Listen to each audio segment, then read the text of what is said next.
then don't. Buy a 16-bit Genesis system between now and October 31st and get an extra game. The new Sinclair Plus 3 with built-in disc drive, £199. Sinclair Plus 2, £139. Both with free joystick and 6 free games.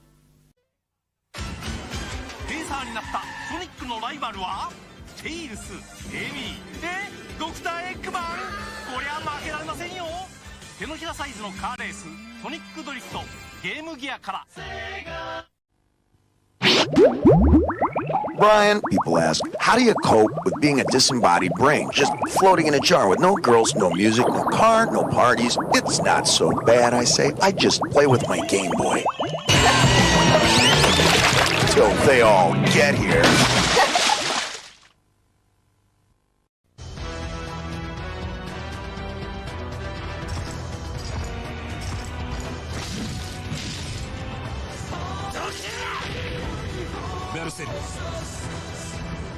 Dreamcast! Dreamcast!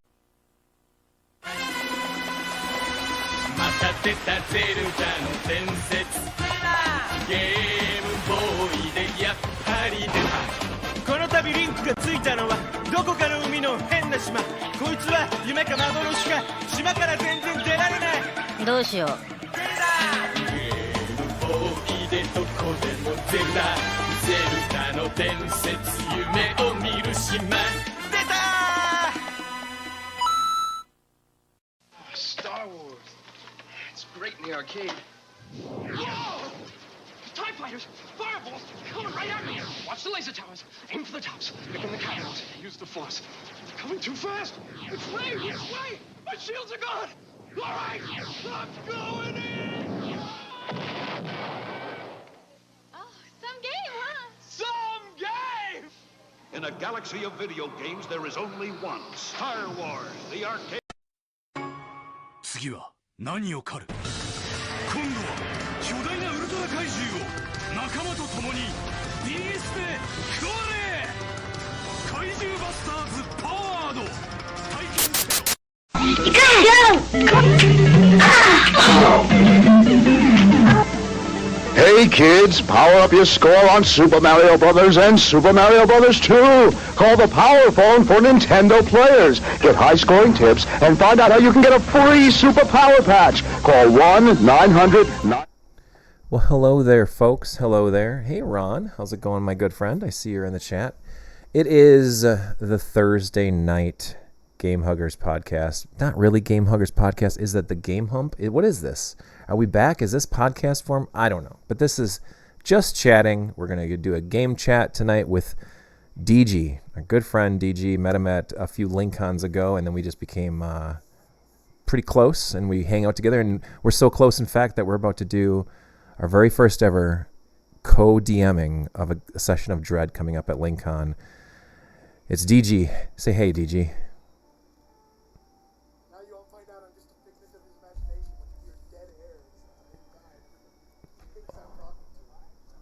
Oh shit, you want to know why it was dead air? Because I had you on mute. So I literally was sitting there with no noise at all.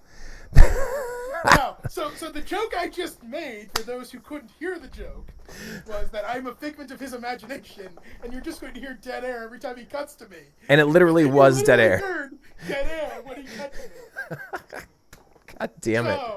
It worked out. It worked out. If the chat would like to continue saying they hear nothing the entire night, and just drive him that'd be fine. Insane, Turbo Josh might lose his mind over everything here, but we'll roll with it. I have a. I would say I'm a gamer. We were kind of discussing this before coming on the air.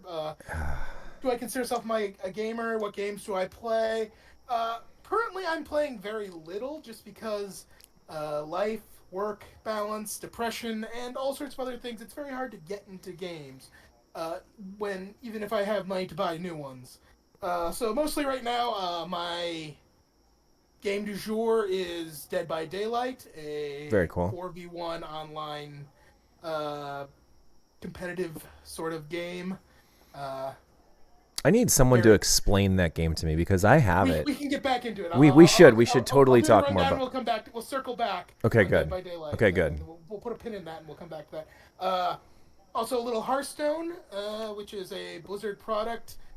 Your feelings on Blizzard may or may not be mixed. I am very connected to the gaming zeitgeist, and would say that is a sign of just my past. Because before I got into Hearthstone, because I used to play World of Warcraft for several years.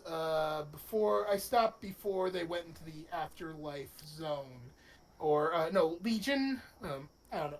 One of those. Yeah, I played One of those expansions. I played the original Warcraft and like the original Battle Chest, the 1, 2, and 3, and then even prior to that, when Blizzard was called Silicon and Synapses, I think it was, or something like that, and they did. Yep. When they did Lost Vikings and Rock and Roll Racings on the Super Nintendo and Genesis, man, I love the Lost Vikings. So that's where my bread and butter is. It's like the retro game scene. Like that stuff is what really calls to me. And Blizzard has done good things. Obviously, since then, World of Warcraft is blown up, and it's one of the biggest thing in the entire world. So it's like, but no, that's pretty cool though. Yeah, World of Warcraft is definitely a phenomenon. More people have stopped playing World of Warcraft than some games will ever see. Sorry, Concord. Oh my God, that's so crazy that happened. The only reason I ever heard of the game is because it's getting canceled in 6 days after it's released. 36 peak players. Anyway. That's amazing. So my time in World of Warcraft was Wrath of the Lich King through Battle for Azeroth. No, just before Battle for Azeroth. Okay. So what some might consider the peak years. I mostly played Warrior. Did a lot of transmog farming. Did a lot of battle pet stuff. Did a lot of auxiliary stuff, and appeared on a still going podcast called The Group Quest. Oh, cool. I believe it can be found at thegroupquest.com. Check those guys out. Sadly, during the COVID, my co-host of many years, Haster, passed away. Oh my Not gosh. of COVID, but of other health issues. Very sad. That was my last time appearing on the show, was to go back for his memorial episode. Oh my gosh. Just podcasting history. Felt it important to touch on, and I just... It is. Because it was a part of the Dawnforge network, which included all things Azeroth. Through them, I guested on at least a couple other podcasts around World of Warcraft sphere. And I was kind of the lore guy for World of Warcraft. Overwatch when it came out. Yeah, Overwatch was a big deal for a minute. I mean, it still kind of is, I guess, but my heart is still broken by what they did about how Overwatch 2 shook out. Oh, yeah. That broke my heart. Just how badly they mangled it for nothing. So, where are you then in the scope of like Destiny, like the Destiny and Destiny 2 series? Played Destiny. Never played it? Oh, okay. Okay. No, That would be like, of all the looter and shooters, or looter shooters, or MMO, or whatever you want to consider the communities or online communities. That's probably the one I've played the most. But I mean, I'm casual as casual can be. My friends and I, we play just for fun here and there, and once in a while we get connected up with someone who's very, very much into the lore and who has all the stories and who has all the background. And it's like, that ship right there, that's from Destiny 1, and that's one of the biggest, warships there's ever been, going on and on about stories and stuff. And I love to hear that stuff, but really, I'm pretty casual. And anything current gen, anything, I'm going to play it just to have fun, and then, duck out when life hits me pretty hard. So yeah, I could tell you the history of World of Warcraft to a point. That's amazing. The Warcraft universe. Like I said, I had all the books. I read all the stories. The characters are currently running through my mind. That's crazy. Like a kung fu panda. Like you could write fan fiction. Would you write? Have you written fan fiction? In a sense, yes. There was a friend of mine who was the head of a different podcast, the Lore Walkers podcast. Oh. Which is entirely a lore podcast. I did not appear on that. I appeared on the show a couple times as a guest. Okay. I wasn't a regular on that show. I did submit a segment to them every week, though. Basically, an alternate universe, alternate timeline events from an alternate version of Varian Rin, who was the king of Stormwind. There's a point in history where he gets separated into two distinct halves. Like his hidden ego gets split apart into two different beings, and there's two versions of him. And one, they both get kind of they both get lost. because it was basically a plot by a black dragon to replace him. Wow. And one of them winds up in the possession of a horde of a horde orc named Drekthar. No. Rhaegar. Sorry, trying to get the name straight. Dude, I'm the worst with names. I could be currently watching Game of Thrones, and then they'd be like, "Oh, that guy right there with he got his dick cut off." That guy, yeah. So Rhaegar Earthfury had a pit fight, like a gladiatorial team, and he was going to a champion, and he lost a fighter, so he needed a replacement. And they find the one half, the violent half, washed up on the shore. Oh my God! And they just take him in as their next fighter. So you have he doesn't know his name. He's got memory loss because he's been split in half, and the memories are with the other half. So you have Logosh, this half of Varian Rin, that's this warrior fighter. And then he's paired with Brol Bearmantle, a night elf druid, and Valyria Sanguinar, a blood elf rogue. Or high elf rogue. No, she's a high elf rogue. She looks like a blood elf because she gets demon tainted later. But basically, Rhaegar, they basically wind up escaping after they win a tournament. And Rhaegar says, I was looking at retirement anyway after this. They can go have their freedom. I'm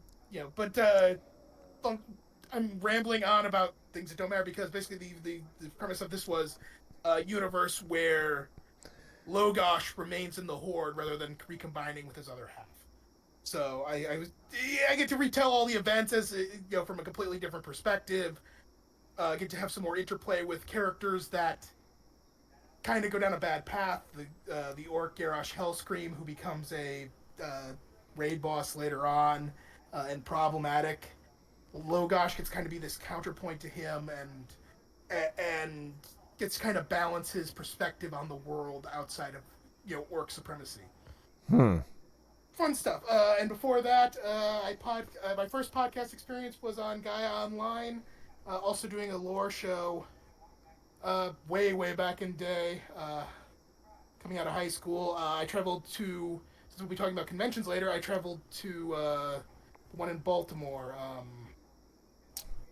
Otakon? Is it Otakon in Baltimore? I actually don't know. Someone might have to look that one up. I was gonna say Origins, but that's I think Ohio. No. This was like mid 2000s. Oh, okay. When Gaia Online was relevant. Gaia Online. I met up with, I've never heard of that. It's an older website, but it checks out. It had dress up doll avatars. Okay. One of those where you could buy your avatar and that, and different sections of it had its own lore story going. Yeah. And again, lore guy on that podcast of a dozen people. What was another forum like that, or a website where you had your avatars that you could get clothes for and chat on, earn money to buy things? And I honestly couldn't tell you because I was on Gaia Online. That was mine. And that's the only one. Okay. Yeah. Damn, there was one that was super popular. It was right around the time MapleStory was blowing up all over the internet, and people were like, "Oh, maybe it was Gaia Online." Maybe it was. I mean, I guess it was similar, the sprites. Similar art style. Yeah, Yeah, exactly. Maybe it was. Man, that's crazy. Yeah, I was into that in college. So between when I was getting my associates between 2005 and 2007, right about then. So and we were well known enough that one of our guys was able to wrangle us press badges. What? For obviously we still had to pay for our entry fee and that, but we got we had press passes just for entry into certain things. What the heck? So that was neat. So it's I've been around. You mentioned Lost Vikings. I mentioned World of Warcraft. The games I'm most disappointed crashed and burned because they just kind of walked away was Heroes of the Storm. Oh, I thought you were going to say Anthem. Nobody's disappointed that Anthem crashed and burned. Oh, I was a little bit. Anyway, yeah. Heroes of the Storm. The game's still running. You can still play. The Lost Vikings are one of the characters in it. Mm-hmm. It's true. Because it is across the board just one of the more fun MOBA type games out there, in my opinion. And I wish I could say I'd love to go back, but it's just one of those. It's they haven't added anything since I left. Sure. What game was that? Heroes of the Storm. Oh, that's right. Yeah, that's right. I think I did hear about that one. They've left the lights on, but I think they've done like 2 patches just for balancing or something. Oh yeah. Like 5 years. So. Yeah, so it's one of those that's we're not really actively updating much. No new content, but lots of fun with the Blizzard properties there. I love crossovers. Crazy crossovers are just one of those things that brings me joy. Mm-hmm.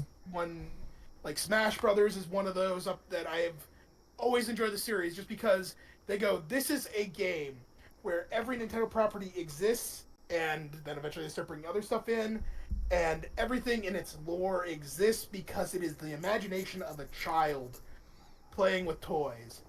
So, in universe, everything exists and is canon, despite how that makes no sense on any level. Yeah. But you're just smashing the action figures together, and that's Smash Brothers. And brings us right back to where we wanted to get to, Dead by Daylight.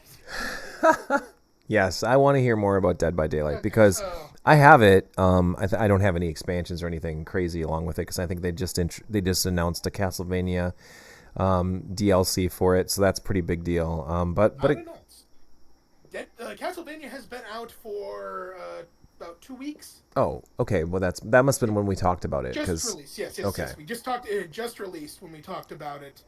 They just dropped a couple new skins today.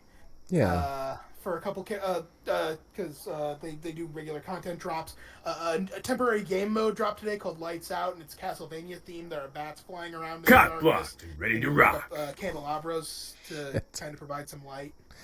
We got a follow from Miss Kitty Emmy. Miss Kitty Emmy. Thank you for the follow. I appreciate it. That's awesome.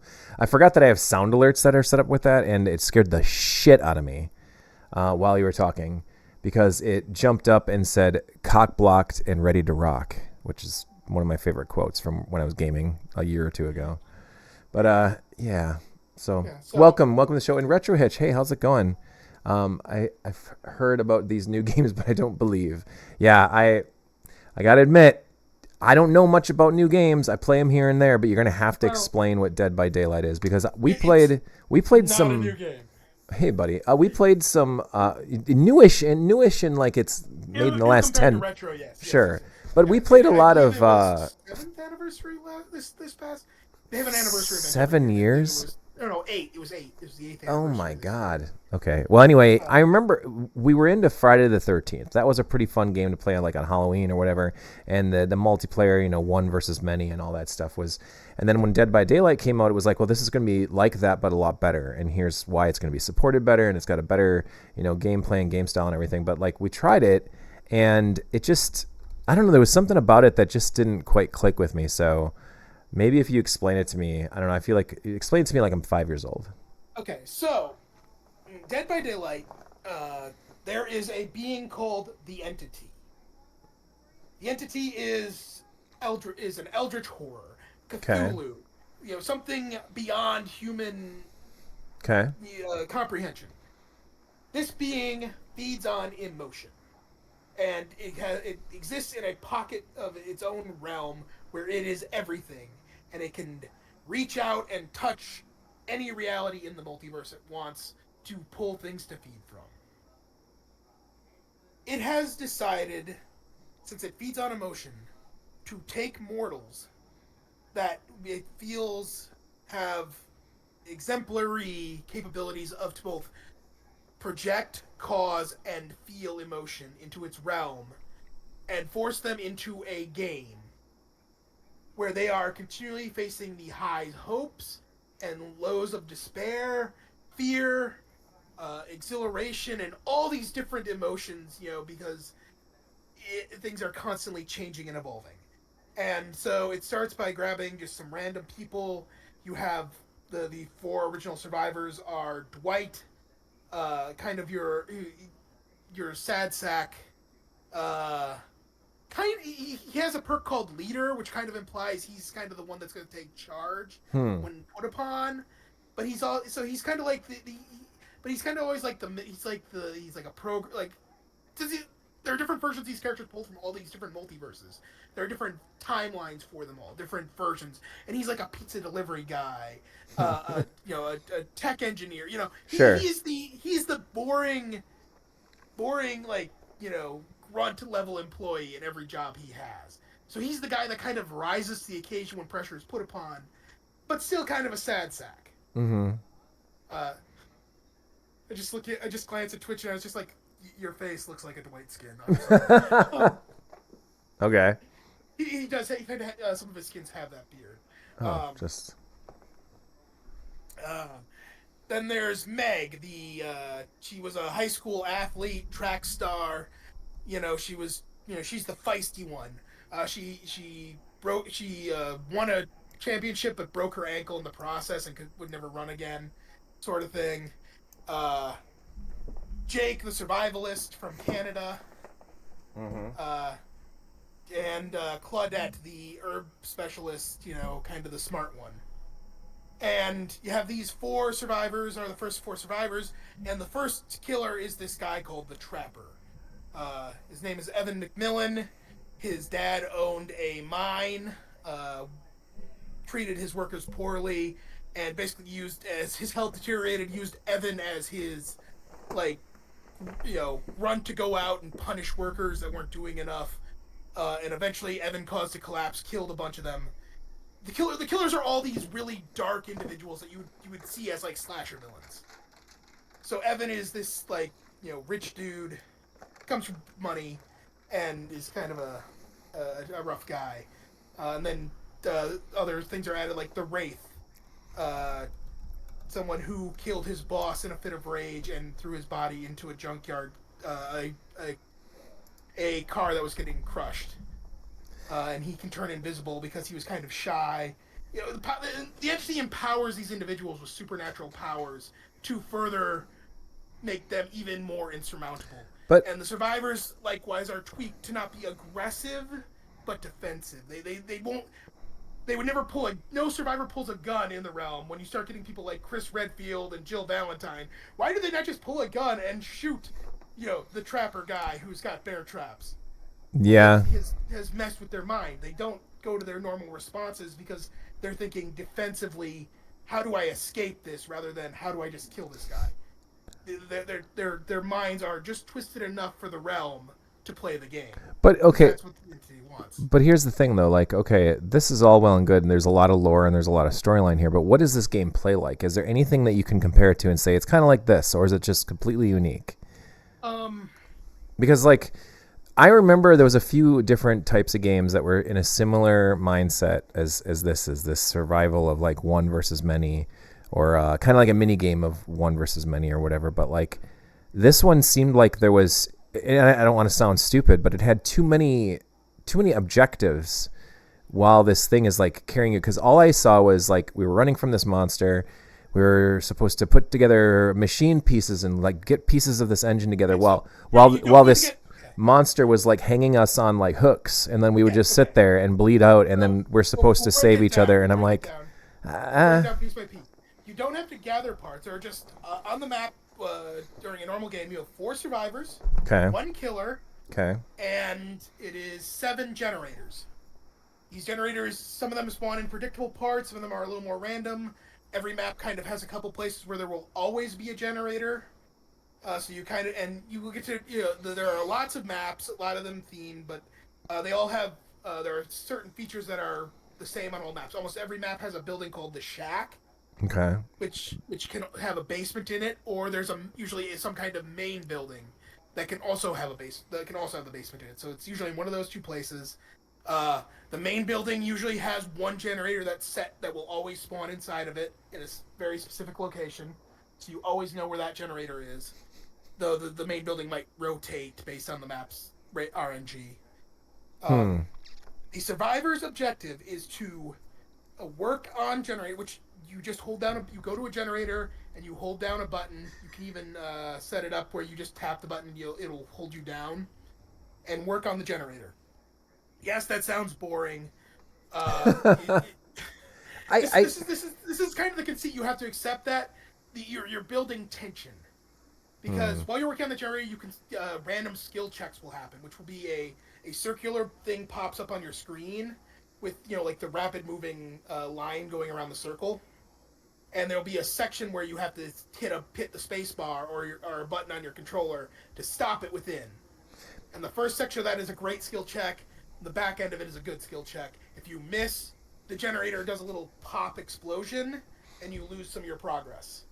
It's I believe 90 seconds to complete a generator, but a lot of generators have multiple sides exposed, so multiple survivors can be working on one. That's not a great thing early on because you want to be spread out. Mm-hmm. But later on, you get multiple people finishing up gens, so they go a little faster near the end. Because the survivors cannot see generators normally; they don't know where they are. But you can look, and they have like a light post sticking out of them. So in outdoor maps, you can see where the light posts are. On indoor maps, if a generator is in a room nearby, the lights of that room flicker. So there are visual cues to look for that aren't immediately obvious, but you can tell where generators are. So you want to be going to the generators. When 5 of the 7 generators have been completed, once the generator is completed, it can't be reset. A killer can reset a generator while it's in progress. They can kick it, and it'll start moving backwards once it's been kicked. But once it's completed, it can't be uncompleted. I think it's just something that I need to play again and just figure out because like what's the explanation? How are they able to repair these generators? Well, they're not real generators. This is the entity's idea of a generator. So just by wiggling their hands, it's fixing it. Oh. So it sounds more complicated, but it's just generators. Okay. And once all 5 of them are powered, there are 2 exit gates on the map. They're against the borders of the map area. And they will turn on, and there's a handle you pull down, which you have to hold down for like 20 to 30 seconds, and that'll open the door, and you can then just leave. So your objective is to get out that door. Okay, and you play this quite often? Is this something that you've been playing a lot, my like Steam, over the 7? Steam says I have played 2,700 hours of this over the last several years. Yeah. Okay. Yeah. Wow, I know that the formula that they've created, this game, this gameplay style and everything is obviously super popular. It's been around forever. It's continuing going. It's got a huge community. So that's the survivor side. That sounds very boring. But here's where it gets interesting. Because every single killer, and there are close to 40 of them now in this game. Okay. Original, licensed, plays completely differently. Every one of them has their own powers. Okay. Their own abilities, their own things they're good at, things they're bad at. Some, like Michael Myers starts out, so the killer has an aura around him called the terror radius. Okay. And when he's, usually it's about 32 meters is the number given, but like, so, like if you're like 28 meters away from the killer, walls, whatever in the way, doesn't matter, you will hear this terror, it's a sound. It's like an aura of sound that you'll hear. And everyone is themed. So if it's like if it's a licensed killer, it'll probably be like a music that sounds like from their media. Okay, sure. But there are several that don't have their own, but a lot have their own. So even when the killer is walking in the thing, checking the generator that's in the area next to you, wherever you happen to be walking, you hear their terror race, and you go, okay, that's a death slinger. Okay. Which is a cowboy with a grappling hook gun. He can shoot you and drag you to him on a chain. I love the idea of like being in a large area and being chased by some kind of monster and the suspense building, and you're like, something's in the room with you. It kind of reminds me of this old Saturn game that was the main objective of the game, and this is not an online thing. It wasn't one versus many. It was just 1 versus 1 really, but it was called Enemy Zero. And the idea of this game is that you're in space and your character starts to kind of lose their mind, and you're walking through this spaceship or whatever. And as you're walking through the spaceship, there's another creature, another entity that's following you around. And if you wind up in the same room with them, they'll kill you. But if while you're trying to get away from it, you have to solve a series of puzzles to like lock it into certain chambers and try to get off and get out to the escape pod and get away. That's really the whole objective of the game. But like the suspense that builds from that very subtle and very creepy, knowing that something's there with you, but you can't see them. It's completely invisible. Like nothing Like there's no way to actually actively see it until it gets you and then kills you or rips you to pieces. Like I love that. I like subtle games. I like subtle survival horror types of games. I thought that Enemy Zero was a good one. I thought Fatal Frame is an awesome subtle survival horror style game where you just really are just walking around taking pictures of ghosts and stuff like that. But like, is there any parts of this Dead by Daylight that's got that like scary, subtle creepiness that I thought that Friday the 13th had some of that too? Because really, if you're one of the campers or whatever, you're kind of just hiding in a locker or you're hiding under a boat or a dilapidated boat or whatever. Hi, this is Ania. Ania's decided to run down. How's it going? Hi. Yeah, Retro Hitch is on. What's that? He's one of the chatters. It's cool. That's cool. Hello, child. With an exclamation mark. You gotta go to bed in 2 minutes, okay? Oh my goodness. Yeah, fun child excursion. So to answer the question posed, yeah. So you mentioned like hiding in lockers and hiding is honestly something that is being discouraged for survivors because really when you're hiding, you're not progressing the survivor victory condition. All you're doing is delaying yourself being in trouble, and the killer downing you and putting on you a hook. So you get 3 hooks to die. Your 3rd hook always will kill you. Yeah. So, but you have some time you can be on your 1st hook before you will automatically go to your 2nd stage. And you can have time you can be on your 2nd one, though you have to make those skill checks during your 2nd one before you die. And so there's kind of that's kind of where you get some tension is while you're on the hook, because your teammate has to come save you, and it behooves them to save you because more people, there's only one killer. So the more people out and active, the more things that can be done while the killer is active. So you need people working on the generators as much as possible to get you out. But you need people to do everything else. You need people to go get someone off a hook. You need people to be being chased by the killer because there's a lot of mechanics within the game that really focus on that chase. There are windows that the survivors can jump through quickly, that it takes longer for a killer to go through. So if you get a good vault, but if you go through the same window too many times, the entity goes, nah, you're cheesing that, and it puts up like a little blockade for a little bit. I get so if you vault the same window 3 times in rapid succession, it's blocked. Because that's just the one. That's just my picture. So, okay. And so, when you're doing like, it's really like probably recommended then that all the survivors work together to try to like. Yes. Okay. You are all on the same. The survivors are all on the same team. Okay. You get more working together than you do individually. Because, like I said, those generators, there are 5 of them to complete. There's 4 of you. So if one of you is in chase, 3 of you can be working on 3 different generators. And if you're doing a really good job, all 3 of those generators get done before the killer can down you and put you on a hook. And then one person goes for the save, one person gets in chase, and one person is on a generator. So now you kind of have this rotation going of one person needs to be saved, one person is saving, one person is taking the killer's attention, and one person is working on a gen. And you kind of get in that sort of pattern for the last 2 or 3 gens. Sure. And you hope that you get that done before you all run out of hooks.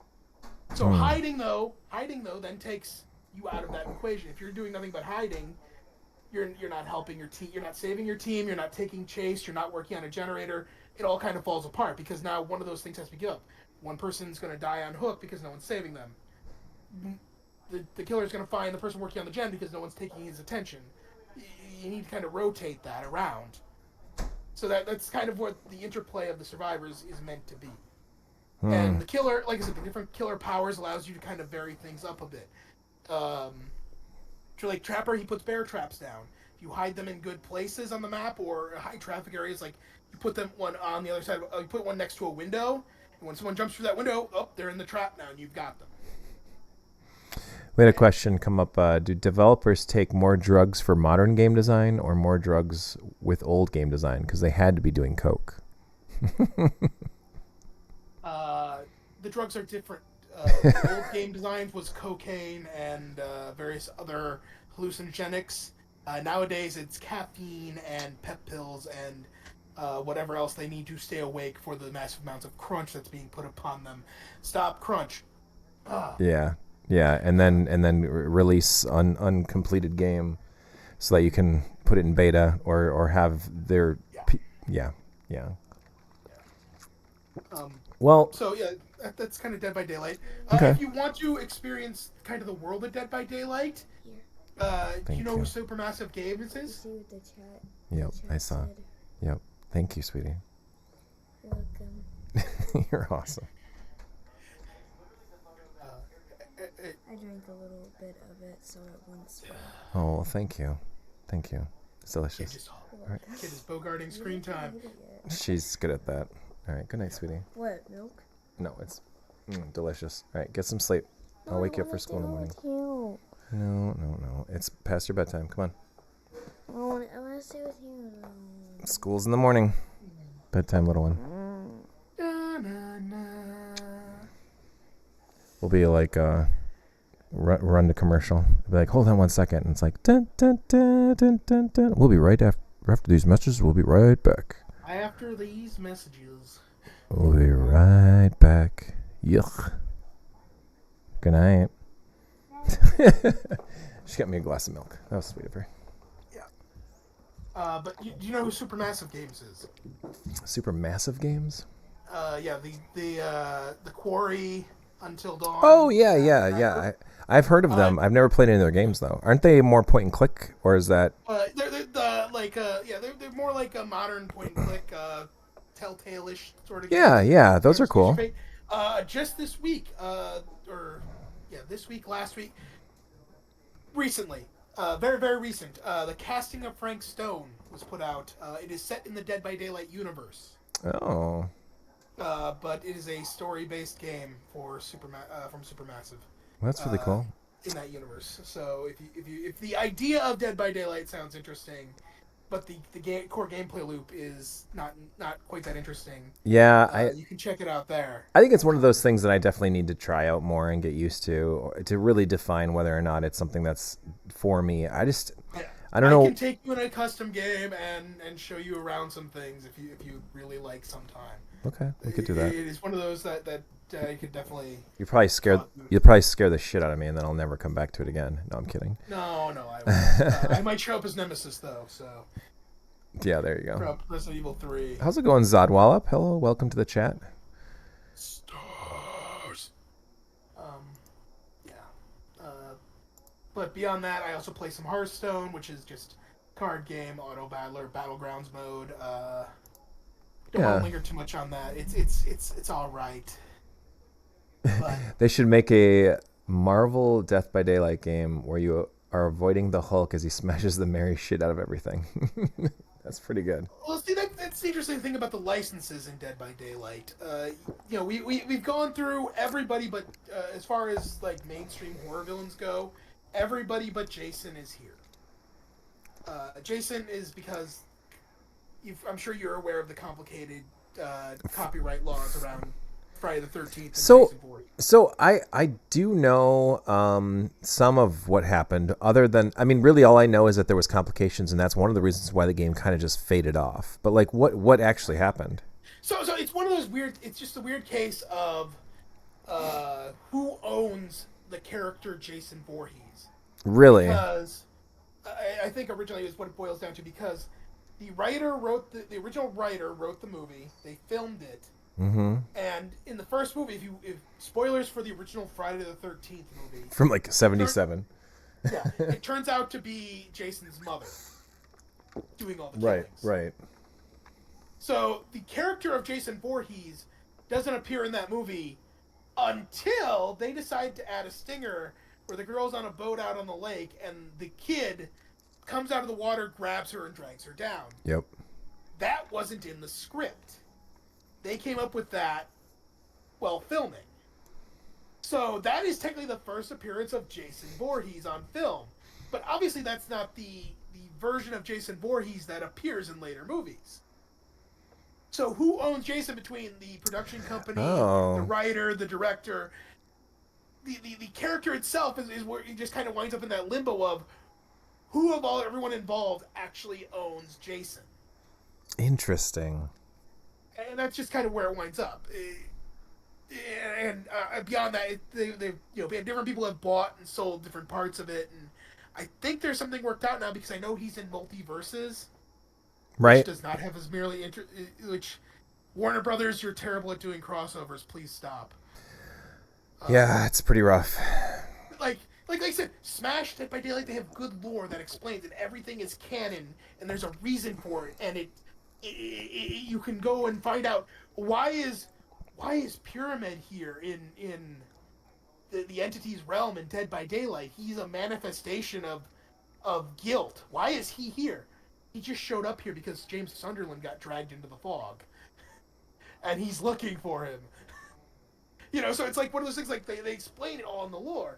We even get original lore for classic Yoichi Isakawa from Ringu, the original version. The original Ring. Yep. Yeah, the Japanese version, not the American version. The kid from that, they put a grown-up version of that kid in there, and they got to write what his story was after Ringu. So all of his lore is new. He becomes a marine biologist and just keeps studying all these different, weird happenings because of what happened in his childhood and all this stuff. So, and winds up, people going missing somewhere. He goes to check it out. Gets dragged into the fog. That's crazy. Yeah, so multiverses. It's just Warner Brother owns this. Yeah. So it's here now. Well, Warner Brothers and the executives and everything else that's kind of going on in the Time Warner universe or whatever they're called now, they're so disconnected with what they're very disconnected in terms of what works in gaming because they have their hands in their puppeteering is involved in all sorts of things. The movies, obviously, the gaming side of it, the connection they have with like AEW wrestling even. Like they're just so hands off that they're like, well, we'll let these people handle it. And then if something is not profitable or a certain number doesn't look right, they come in and they do their executive stomping all over it to say, this is what we need to make happen. This is what's got to happen. And then it's just left in shambles. And it's like, okay, well, you went all in on certain directors in the expanded, universe for DC. And then they're like, yeah, it's not working. So we're just going to shift gears completely. And, oh yeah, the TV series. Yeah, those TVs, CW shows, the WB shows back in the day, they were super popular. Everybody loved them. Really highly rated shows. Yeah, we'll just cancel all that too. And what's that? The animated shows are really, really well done and everything. Well, let's just start to meddle with that shit too because it's just not profitable or who knows what's going on. But Warner is... I love Warner's properties, but I fucking hate Warner Brothers. I just, it's just executives don't understand. They don't. They really don't. You just get that. Like, I am convinced that it is just across the board. They live in such a different world, and their viewpoint on everything is so different. No one who is involved in things can comprehend how they make their decisions. But the crystallization of this, there was an investor call for Capcom, like 2 or 3 weeks ago, and in this investor call, they're talking about some of their upcoming projects, and one of the investors just asked them, why is your next Monster Hunter game scheduled to release in 2025? Wouldn't it make more sense to release it for the winter 2024 for more sales for Christmas? They asked him why can't you just release the game early? Yeah, it must be done. I mean, I'm sure it's just done and sitting on a shelf just waiting to be released. No. That isn't... they don't understand that the game is still being created, developed, that they think it's just something that we get to just pick when we want it out. This is our best guess on when it will be done. And we're going to release it. Yeah, it's crazy. So, okay, so tomorrow is technically Friday the 13th. So it's an interesting segue that we made there. And hey, how's it going? Tested and rocking. And we got Zodwall up, tested and rocking. Retro Hitch is here. Do you have any special, fun activities you guys are planning for Friday the 13th? I know that's for Hitch. Hitch, is it? It's ultra late or super early Friday morning for you, isn't it? But everybody else, what are you guys up to? Because I'm actually nothing planned at all. But man, a session of, he's tomorrow. It is Friday the 13th for him. But a session of Friday the 13th sounds really fun. Even Dead by Daylight sounds pretty fun on the Friday the 13th. So like, I don't know. What do you guys got going on? I want to know. Is a party? Is there a big party thing? Is it like really? Does that, being that September has a Friday the 13th in it, does that kind of kick off like officially Halloween season? Like people are actually like. I believe the internet has deemed that September is the start of the Halloween season, regardless of Friday the 13th or not. I think you're right. If November if Christmas can claim November, Halloween is claiming September. Yeah, I guess that's true. Yeah. Oh. No plans, but now I kind of want to do a spooky game or watch an Evil Dead film or something. Dude, so now, Zodi, you may have noticed that this is like a different background and stuff. Finally, we're moved. Finally, I'm getting stuff out of storage and out of all of the boxes and all the containers. Like my PC Engine stuff is finally like actually nicely displayed back on the wall over there and stuff again. So I finally get to have some of this stuff get aired out and I can actually like touch it again instead of it being in boxes and storage and stuff. But one thing that I did actually go through was Blu-rays and DVDs and stuff. We started setting that back up in the living room upstairs, and I did see my Ash vs. Evil Dead seasons 1 and 2 box set on Blu-ray. Be kind of cool to crack that open on Friday the 13th too. So I love that show. It's a very good show. It's very faithful to the Evil Dead series and the Army of Darkness series. So if you're into those at all, and if you haven't seen Ash vs. Evil Dead, it's fucking spectacular. It's such a fun show. So you want to bring back Shmuptember. Shmuptember would be great. I like Oktoberfest for me. I love that too. Hitch is going to be streaming Amiga, and that's scary for some, but we don't do Halloween there. Okay. You watched Evil Dead 2 just last week, and oh wow, that's freaking awesome. Very cool. Yeah, Hitch has been doing the Amiga. What's it called? September, but it was it Amiga was August month, wasn't it? August Amiga month. Anyway, been doing a lot of that. He had some Amiga stuff on earlier today. Was like basically blasting some really fucking awesome Amiga tunes on, not Winamp, but it was Amiga August. That's it. It wasn't Winamp, but it looked like Winamp, and it had this super cool visualizer on it. I loved Winamps and the visualizers. How come like newer streaming services like Spotify or Amazon Music or any of those things, how come they don't have a really kick-ass visualizer on it? It seems like that's a completely missing the boat on that one, because I loved listening to music and just putting a visualizer up and just like watching the different effects and stuff and all those different crazy lines and stuff. That was one cool thing that the original Xbox did. If you put a CD in and you listen to music and stuff, it had a really kick-ass visualizer. So I miss those. That telling me you're a millennial. I guess it does, but I miss a visualizer. I just like looking at stuff and like sitting back and just enjoying it. Yeah. Well, nowadays there's so much more to be watching and doing. If we're just talking scary movie properties, my du jour pair are Nightmare on Elm Street. Nice. And the Saw series. Ooh, very good. Mm-hmm. Josh, would you like to play a little game? Oh, God. Oh, no. Do I have to put my hand in the blender again? No. I have before you a Sega 32X. Ooh, I like 32X. I got a game over here. It is wired with a PlayStation controller. That's odd, but I think I can still handle it. You must now beat Sonic the Hedgehog 3D Blast. That's a great game. I like Sonic 3D Blast, actually. I have it on Saturn. Yeah, with the controller upside down. No, Sonic 3D Blast is cool. It's one of those games that, like, the only thing, and maybe Zod and Hitch could, like, chime in too, but it's the game that the only thing holding it back from being a pretty damn good game was that it didn't have a save feature. The game is, I think, like 3.5, 4 hours long, and there was no. If you could just save or even have a password in between stages, it would have saved so much, because it's just a long game that's too.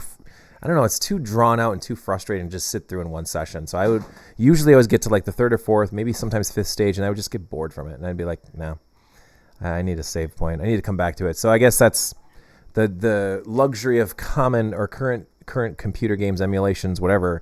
Save state, come back to it later. So yes. Yes, by the way, if you couldn't tell, I was completely BSing that entire bit. Oh, I know. I did not know Retro Games was you. I was hoping I was getting things right there. I was trying to think, oh god, I said Sonic. What game did Sonic have on the 32X? Sonic 3D Blast? That was right, I think? No, that was Genesis and Saturn. But if you would have said Knuckles Chaotix, then you would have been on for the 32X. Which then we could have gotten Charmy the Bee and Vector and Espio. You could have, yep. Yes, EverDrive Save State. You know things about certain things. You do know things. Dude, you're like, and also like DG here, we did this event at EverCon in March this last year of, it was a really cool concept. I hope we can continue to do it and it'll start to pick up steam next year and maybe more people will start to play it. But we basically called it the EverCon on par. You can shout out Sonic CD. Sonic CD is amazing. I love Sonic CD. It's a great game. But we did this on par video game tournament last year at Gen Con, EverCon, which is a smaller-ish game convention that we run in the Wausau area, and it's about we're really getting close to 2,000 people. So like once we hit that, I think it's just going to continue to grow, and hopefully this next year we do. But we ran this event called the On Par Challenge, which was basically a golf game. Sort of where you played video games to hit certain on par ideas or whatever. So what was it? It was 18 holes, and you get a sheet with a clipboard, and it would have all 18 games on it. You'd play 9 holes one day, and then 9 holes the next day. One on Saturday, one on Sunday, I think, or maybe it was Friday and Saturday. I don't remember. But like Friday and Saturday. Oh, because Sunday we did the scoring. That's right. And but basically what you do is you start on the top and say it's like, Space Invaders, and it's like, get to stage 3. And if you can get to stage 2, that's a bogey. If you get to stage 3, that's on par. And if you get to stage 4, that's a birdie or something like that. And so then the next challenge, which by the way, that's very difficult. Space Invaders, I think, is difficult to get past stage 2. But then the next one would be... Yeah, no, it wasn't. I'm just giving examples. But like the next one would be Pac-Man, and then that one after would be like Super Mario Brothers, whatever. Get as far as you can without dying. Little things like that. And then you just go through your score, and like at the end you'd have a golf score because you'd have bogeys, you'd have on pars, you'd have some birdies, whatever. And then the next day you do another 9, and whoever was the lowest score would bomb jack. That would be fun. Anyway, by the end of it, we would give away prizes and stuff like that. And actually, DG and I don't think they're matching bags. Shit, mine's in my car. Are they matching bags? Actually, they might be. No, they were not. They're different colors. I got a brown one. Yeah, they're different. Yeah, you got a brown one. I believe you got the Firefly one. I did. Yes, I did. And I got the bag of holding. Yes, you did. Same design bag, but different. Yeah. And like 4 years ago, I was in Japan and I got hooked on these travel bags, which are basically like those side fanny packs that you wear, and like they have the little bags so you can zip for like wallets and keys and stuff like that. I've been addicted to those ever since. But the convention bag that I always bring is the bag that I got with you when you picked out the bag that you wanted. So that was your prize for winning the on par tournament. And yeah, you're the best score, which means you were the lowest score. But that was a lot of fun. I hope we can do that again. But I don't even know how we got. Even those scores were ridiculous. But some of those are like. They were. The averages were really good at certain games. They were broken. Tempest 2000, I think, was the one that was the most broken because I added a 0 to the score. I think it was like 200,000 and 20,000 is like the best anybody could do. And I said, I think I added too many zeros. Yeah, I know the one that I broke though was Hotel Mario. Yes. Because I know my score on that was just like completely insane compared to the par on that.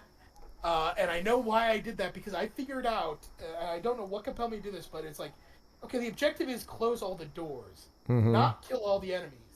So if I get all the doors closed without killing all the enemies, what happens? And it turns out if you complete a level without killing any enemies, you get a huge pacifist point bonus. No way. That's far more intelligent than it had any right to be. Yeah.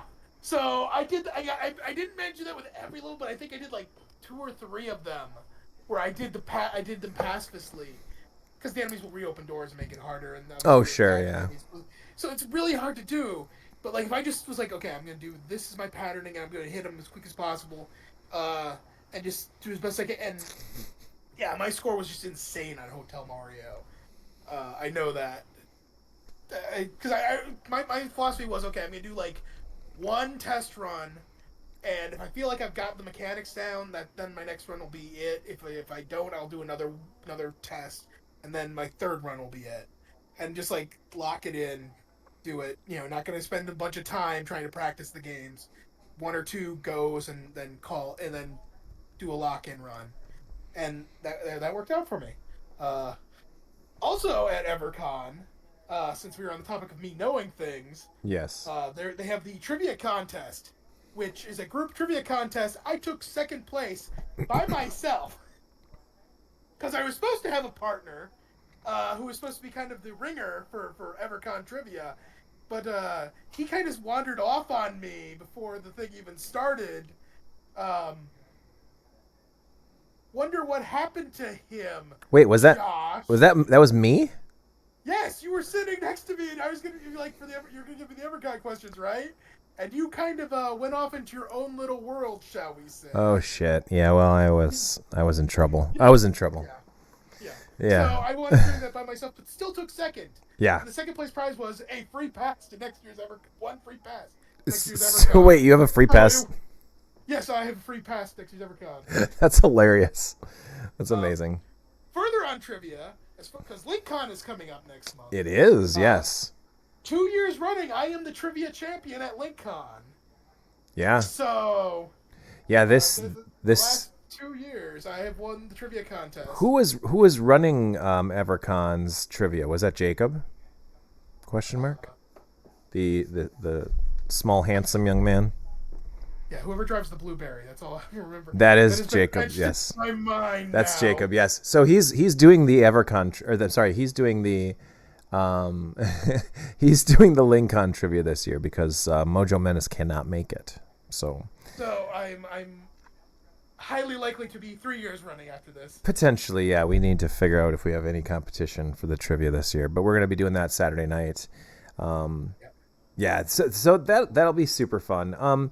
And I mean, that does kind of jump right into the whole, what conventions do we do each year, or what is our normal like convention schedule and stuff like? I mean, you said prior to when we started tonight that you did a few conventions back in the past, like you did one in. Oh yeah, back in the day when I had disposable income and much looser obligations, Sure. Easier to get time off because I'm younger and just not and still living with my parents. So yeah. I'm back in Chicago, so access to conventions. Anime Central in Chicago. Wizard World. Chicago was a thing back in the 2000s. So I went to those both several years in a row. What was it? What is it? There's a one that was just last weekend that Alex went to. It's called VCCF, I think, the Vintage Computer Convention or something like that. VCF, I don't know what it's called, but it's apparently an awesome show. Yeah, there's a lot more cons there now. Also, I went to Midwest Fur Fest. Oh my! Years in a row. Nice. I'm not afraid to admit, yes, I am a furry. You notice the dragon avatar on screen currently should be a major hint to that. But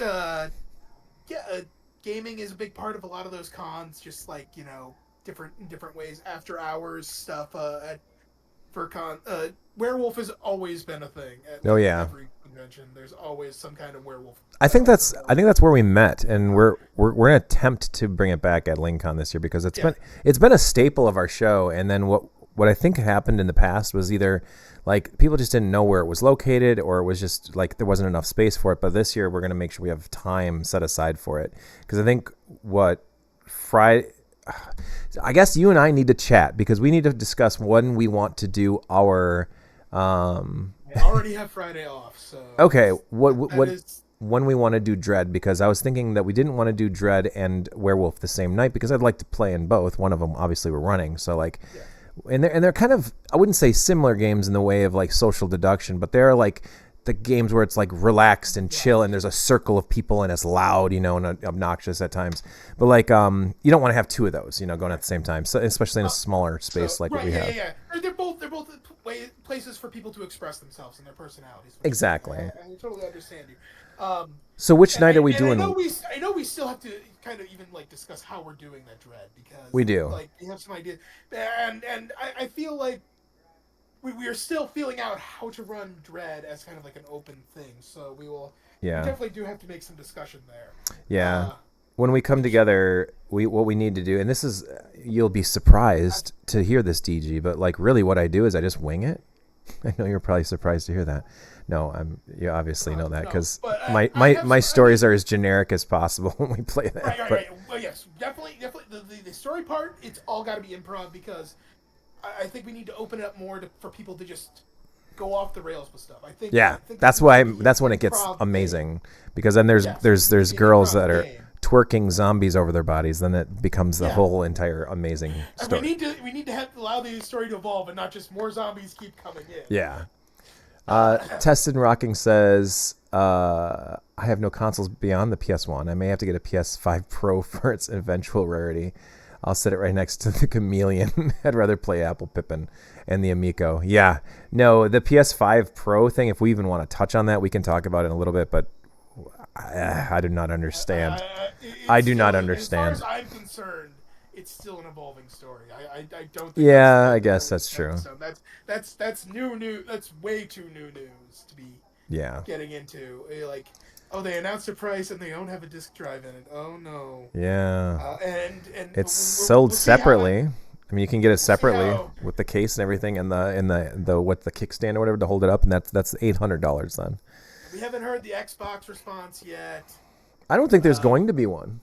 Well, but there will eventually be something from Xbox. The next Xbox will eventually be. The next Xbox thing will be announced. I agree, but I don't know if they need to do a pro version or an updated version of this. Maybe they just cut their thing and say in 2025 we have a new, like this is gonna be a new console generation. Like, I don't know. I guess we'll see. Yeah, like I said, this is like the opening lines of what's of like the movement forward now. Yeah, we're starting to enter that moving forward phase. I don't know. I don't honestly know if Xbox is ever going to make another console though either. What they might move forward with is Game Pass is a gaming device or a gaming service. It's as a service basically where you pay a monthly fee and you can just play it on random things. Like you could play Game Pass on your PC or you can play Game Pass on a smart TV or whatever. It's all going to be in the cloud. And I'm sure they'll do like some kind of console that plays PC games. Yeah, that's true. It'll be that's what they'll do. They'll do some kind of console that is designed to play PC games with a designated controller setup. So which will make cross development really easy. You just have to have like a thing that switches to when it's being played on this thing. You do all the inputs from controller. When it's being played on anything else, it's PC. You kind of lock in you optimize settings for it's one of those. It's too good not to just do when you're Xbox. That's true. And that's kind of where you go with Xbox from now on, and you release a new version of that box every 2 to 3 years. That's actually not a bad idea. What I wanted to touch on before we jump into all that, touching on this though, our Dread session is either going to be Friday or Saturday night once our schedule is set. Werewolf will be the opposing night, and then our Dread session is going to be focused primarily on like Vampire the Masquerade. I think is what we were the idea. No. We changed that. Was it Pirates? We wanted to simplify it down instead of being like the whole Vampire the Masquerade, which has so much backstory. Oh well, yeah, true. But I mean that world, the world of darkness. Castlevania. Vampires Castlevania. Yeah, we wanted Dracula from Castlevania and video games. Dracula invading the real world with his video game vampires. There we go. I like it. And we're gonna do it like a comedy duo show. Yes. So we're gonna both be. We need to figure out exactly how because I think it might even be interesting if we're like improving it the whole way, like just story improv, but like we have people, so we should have like. Rather than people coming up and having like this whole form to fill out for their character, it's like, just say you could be, video game character or whatever, and you're fighting all these like digital vampires, and you can say I'm grabbing the power of this, and pull for it, something like that, and or Or maybe they want to side and be part of the villains, and I'm going to be this. I'm grabbing the power of this to fight for Dracula. What if in their question? So should they fill out a questionnaire in any way? Should we have? I don't think we need to have a questionnaire because I think it's if we're improving, it's literally you could just be whatever you want. You could say I am Alex and I've got this, whatever power you want. And we're rolling with it. You say what your power is, what your name is, and that goes. And I think it's like you be the villain leader, like the villain side, and I'll be the hero side, and that works. Like for lack of a better thing, I'm the Captain N sort of stand-in, and everyone is like the video. They're getting the power of video games to fight evil, and you're over there being the Dracula stand-in, and people are joining your side to play the villains, and we can have them pull. We have 2 different towers. Oh, I like that idea. Oh, I don't even know if we need 2 different towers. We do have 2 different towers, by the way. We could almost just do one so that we could screw each other over. So people are trying. Ooh, I like that a lot. And we kind of will have to figure out the rules for how many we're having them pull based on different things, but. Well, what we should do maybe though is prior. I know we're just brainstorming like live on the podcast, but what we should do maybe prior to the game starting is like kind of put a line in the sand and just say like maybe the question is like, do you do good or do you do evil? Something like, what do you do? Do you save the child or do you let him die or whatever? And like whoever saves him, goes over to your side, and whoever's evil. We should be threatening children as far as plot points. Sure, why not? No, but I get what you're saying. No, I mean something like that, but. Yeah.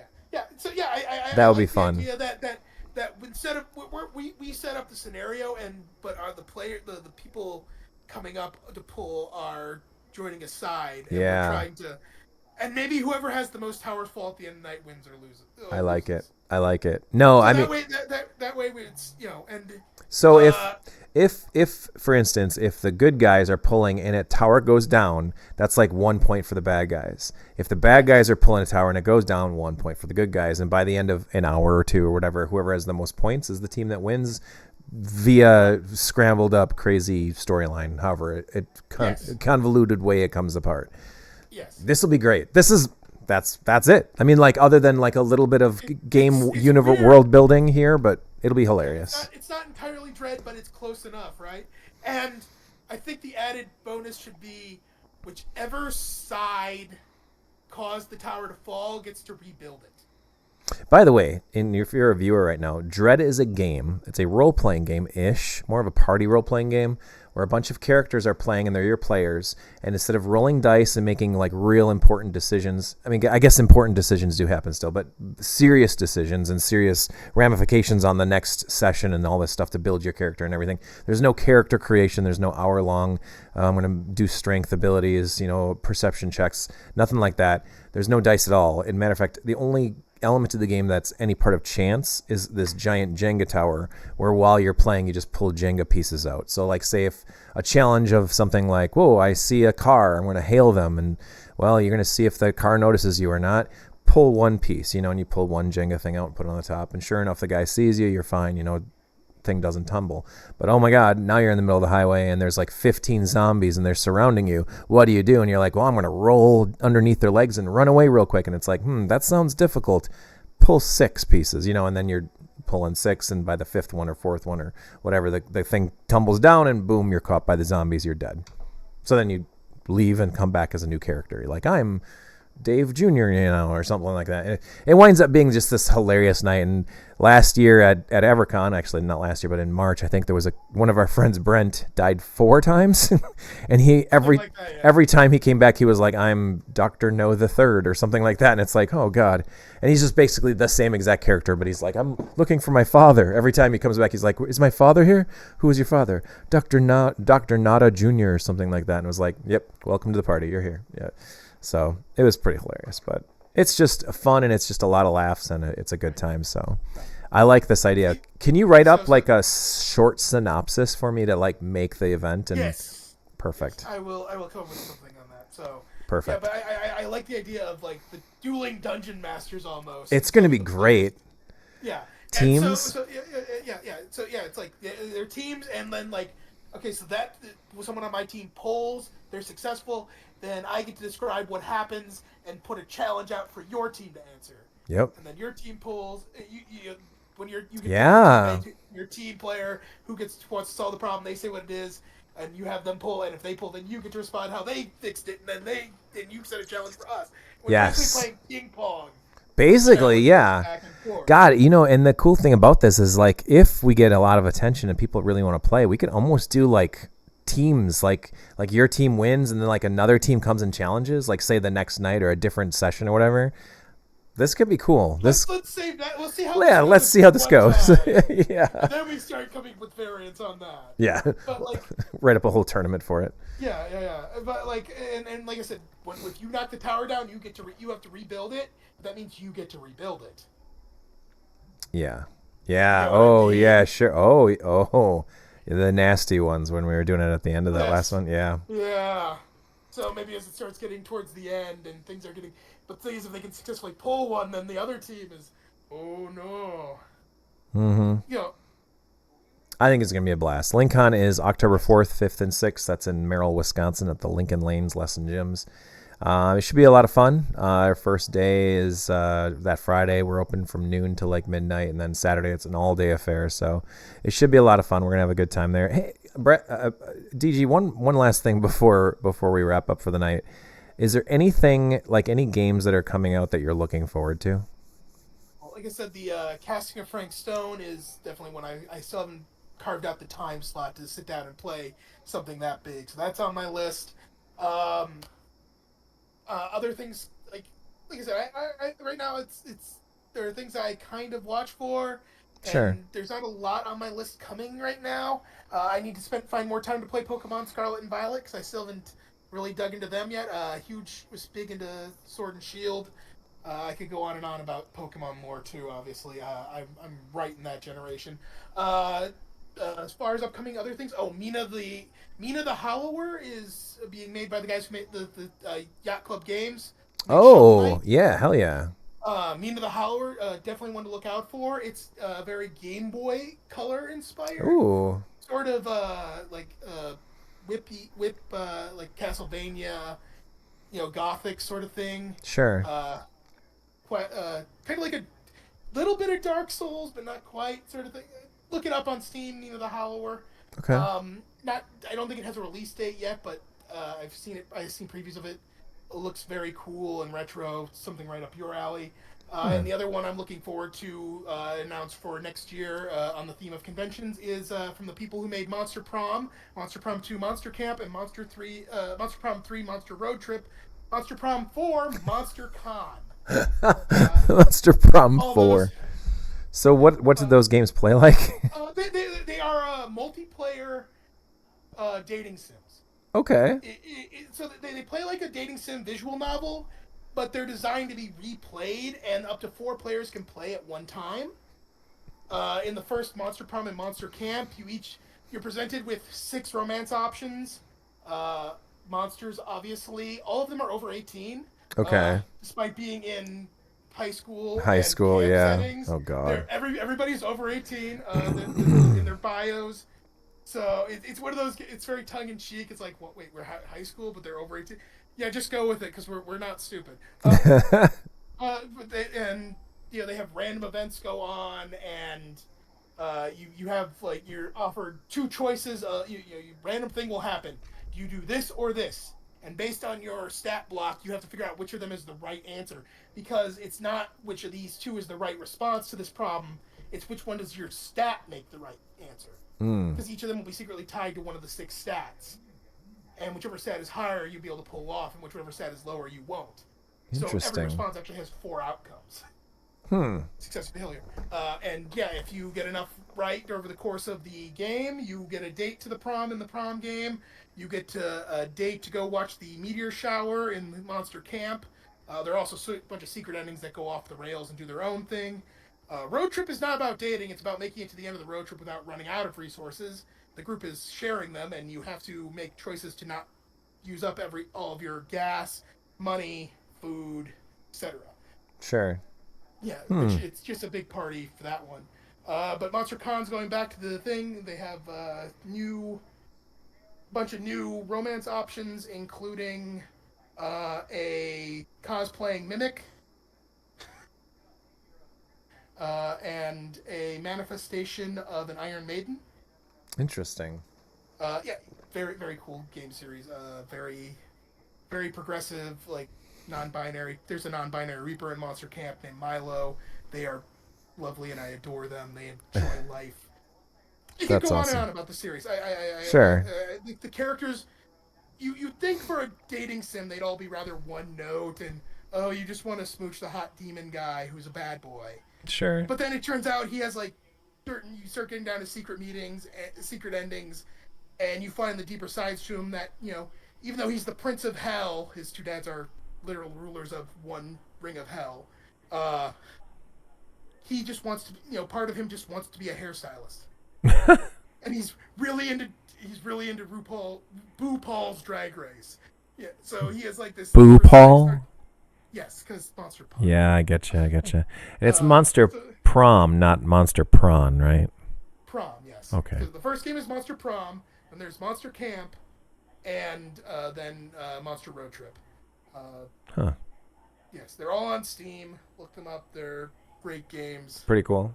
Highly recommend them. So in terms, and up to 4 players, like I said, great party game for you and a few friends. In terms of are those called like cozy games or like dating? Like you said, digital comic style dating sim style games.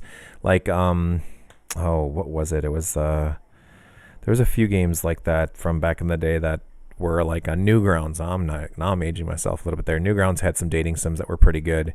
I'm not going to be able to think of the name, but like ones that I had played more recently, Valhalla on Steam was really good. And that's borderline on that dating sim style, but it's really like a sim in conversation. It's like learning about people. You're a bartender, and so.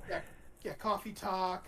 Coffee Talk. I've heard good things about that one too. Is that, have you played that? Is that pretty cool? I have watched someone playing it. It's very calming. Yeah. Very big. Definitely a game I would recommend. I have not played it to the end myself, but I was watching.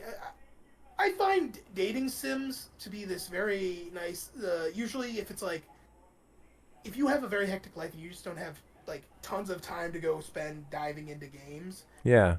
You can usually with a lot of dating sims put in like a couple hours on a weekend, get an ending. Yeah, true. And learn more about the game, and then when you come back, next time you come back to it, you can start a new game. That's my biggest problem with starting a big game like Baldur's Gate 3. Oh my God, yeah. I start playing Baldur's Gate 3, I play a few hours into it, and then next time I start up the game, I don't get back to it for 2 weeks, and I go, what? Where was I? Oh, that's the worst. Dude, that is the worst. What was I doing? Do I just want to start a new game again? Yep. I don't play open world games for a reason. Open world games or like story-driven games can be difficult, but that's actually something that one of our topics, and we can go for as long as you want to. I don't know if we have to wake up in the morning or not, but like I do, but like I'm good for another couple hours at least. Oh geez, okay. Yeah, so yeah, as long as you need me here, I'm good to go. Okay. But like in terms of like real life and like, you said before, disposable income and disposable extra time and, not having to do home chores or, fixing up your house and stuff like that. Retro Hitch said he's playing Icarus right now. Very, very good open world survival. Ooh, that sounds really cool.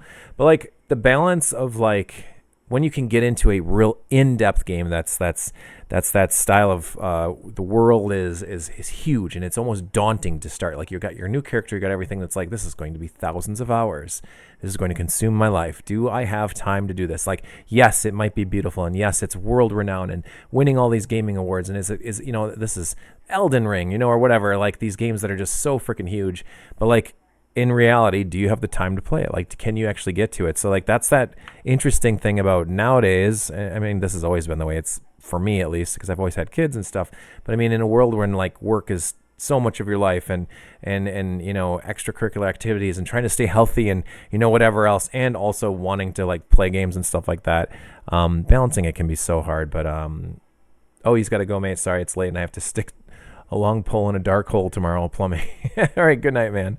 Thanks for hanging out tonight. I appreciate it. But like I was thinking of these two types of games, like sim games or like you said, dating sim type games where you can kind of interact and just cozy, comfortably. Stardew Valley is a great example of this, right? Like games that are kind of like just like healing, like you're almost feeling like you're just doing monotonous chores or learning, what person in town has their favorite fish and getting them things like, and the big difference between like something like Stardew Valley and like Animal Crossings.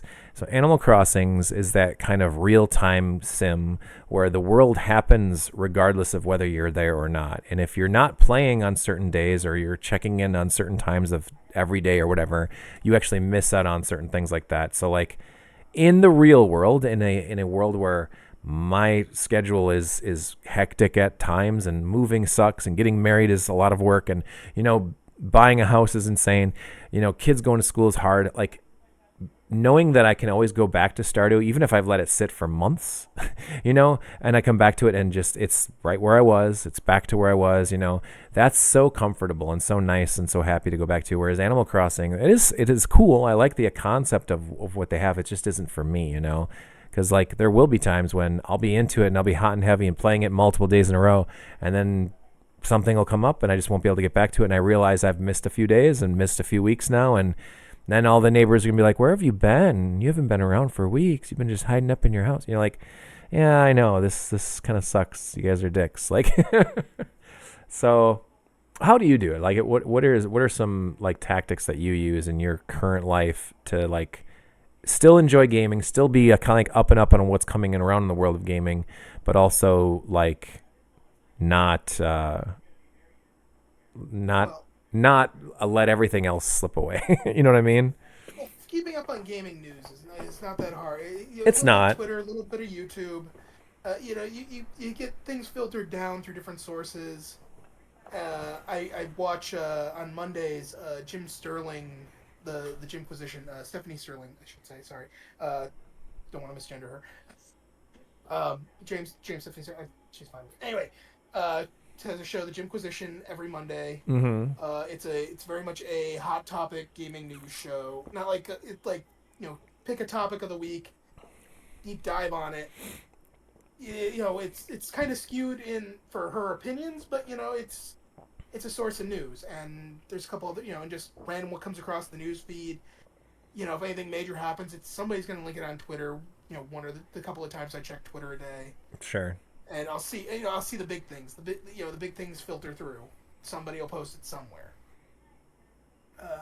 That's kind of how you stay on top. That's how you stay on top of the gaming news. You don't have to try that hard to stay on top. And as far as getting games in when can't, it's like gaming doesn't have to be something hyper specific. You don't have to. That is true. You don't have to play Elden Ring if you don't want to play Elden Ring. You don't. I have not played a single Dark Souls game, and I don't think I'm any less of a gamer because of it. You don't have to. There's no gatekeeping that says you are or aren't a gamer. And if anyone wants to tell you different than that, they're gatekeeping, and they're you don't have dicks. to listen to that person. Yeah, exactly. Exactly. I was literally thinking about this topic earlier today when you posted kind of where you wanted to go with things. Sure. And this the whole topic. And then on my lunch break, I put on YouTube while I'm eating my lunch, and right there on my YouTube feed from Second Wind, which Yahtzee Croshaw, if you haven't heard Zero Punctuation fame, fully Ramblematic is his show now that he's broken away from The Escapist. He also does his like opinion side instead of his review shows, fully Ramblematic on the Second Wind channel, and then every Thursday he puts out his kind of like opinion show where he just kind of goes on a topic called Semi-Ramblematic. And today it was games I love but I don't play. I never play. Ooh. And he's just like, there are some games that I enjoy watching, I enjoy hearing about. Mm-hmm. I love this, but I know they're not for me.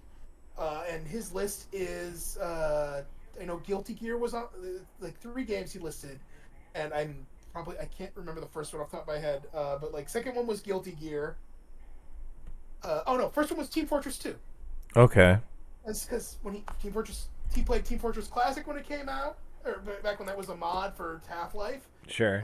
Team Fortress 2 eventually came out. He played a little bit of Medic, and then they did a big medic update, and they added achievement. This was how far back he was playing, and it was like the game changed. It was not, it wasn't just him goofing off anymore. There was like a competitiveness to it, and people getting, trying to do achievements and all that, and it just wasn't the same game for him anymore. So he stopped playing. And that was years ago, but he's like, I still keep up on it. I still enjoy watching every video of goofy stuff featuring the Team Fortress 2 characters.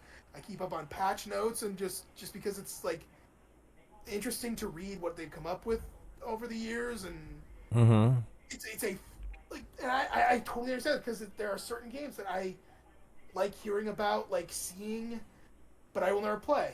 And he talks about Team Fortress 2 and that multiplayer just being so immense and crazy, and I'm never gonna be good enough to play a shooter again. I'm just not good enough. Yeah.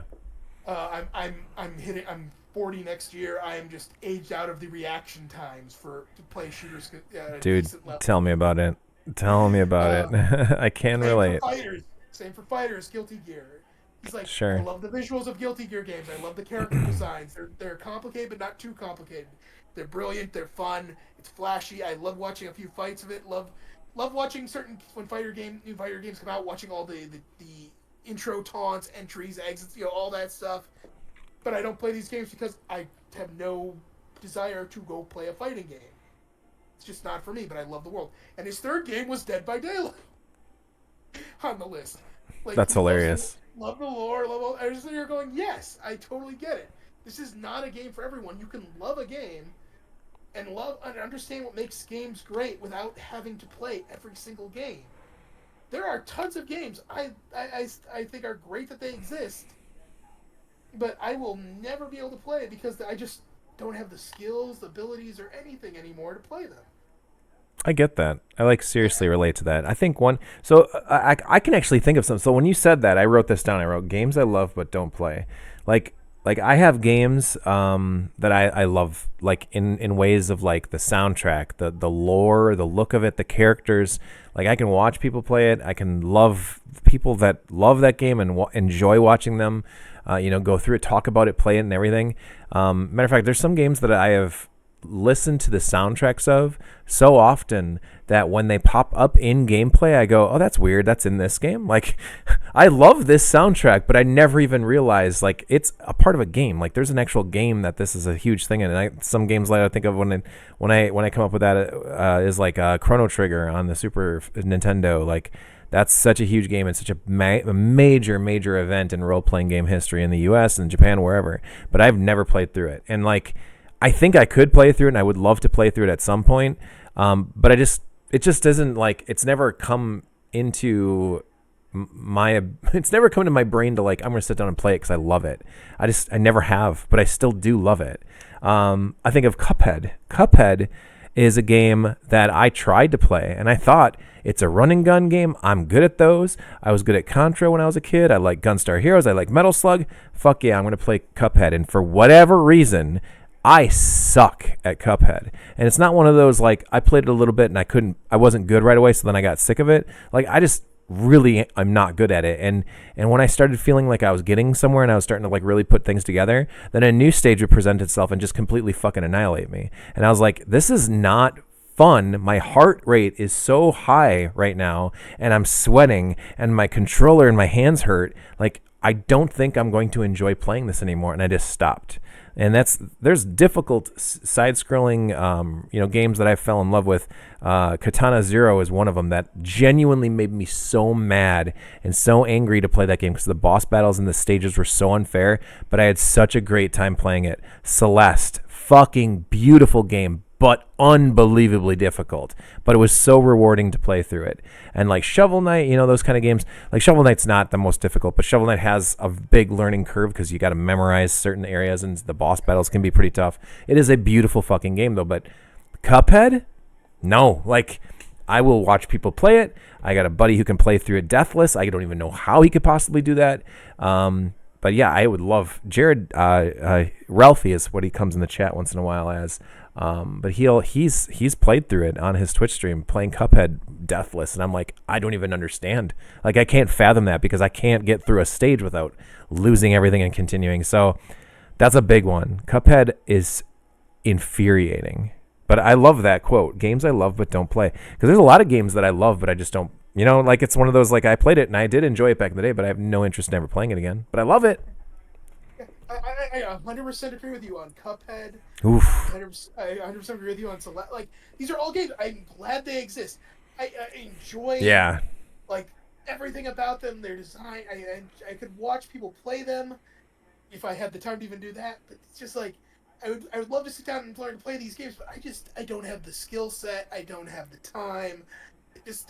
I can't. I don't have it anymore. So if you don't have the time for something and you don't have the skills for something, that's okay. It's fine to let it go. Yeah, let it go. Just say, okay, this is a great game, and I have no problem with anyone who loves it. And you have to accept there are going to be games that don't like, and you will never play that other people love, and let them have that too. Yeah, it's true. And the other side of the coin is look for games that you can play. Either they're nothing games that you can almost like, drop in, drop out. They have like no, they're not long-term games. Sure. Like Dead by Daylight is even too much time investment. A Dead by Daylight match can be like 10, 20 minutes. Sure. But that's too much sometimes. I'll give a Hearthstone 10 or 20 minutes. Too much time sometimes. You want a game you can play for 5 minutes. I got 5-10 minutes right now. I want something I can play quick. You know what I have? I have a game called on Steam, Retro Wave. It is literally just you drive a car. But on a road dodging. It's one of those traffic dodger games. Oh, okay. It's just called Retro Wave, but it's got vaporwave visual aesthetics, vaporwave soundtrack, and you get some synth music. Oh, that sounds nice. Yeah. It is, like I said. It's called Retro Wave. It's on Steam. There's kind of another. They're releasing a sequel-ish game called Retro World or something that's like a little more Grand Theft Auto-y. But yeah, like literally just on Steam. It was not much. It's like a pittance of dollars. Sure. Yeah, I might have to look. Let me just click here. Retro Wave. Yeah, buy Retro Wave, $2.99. That's a good deal. I might have to check that out. Yeah. There's one that I got 70 minutes in it, but I played it like 3 or 4 times, unlocked a bunch of stuff. 70 minutes play total on Steam. Where did I what the hell? This better not be dead. Oh, it's not. There's a racing game on Switch that I have that I love a lot. That's that sounds kind of similar to that. It's called Horizon Chase Turbo. Have you ever heard of this one? No. Oh, see, that's the point. Tested and Rocking he's playing Wipeout 3. That's a great game. The Wipeout series is awesome on PS1. That's awesome. Sony Trinitron component. That racing game that I talked about, though, it's a callback to that like synthesized music and the wave type music and stuff.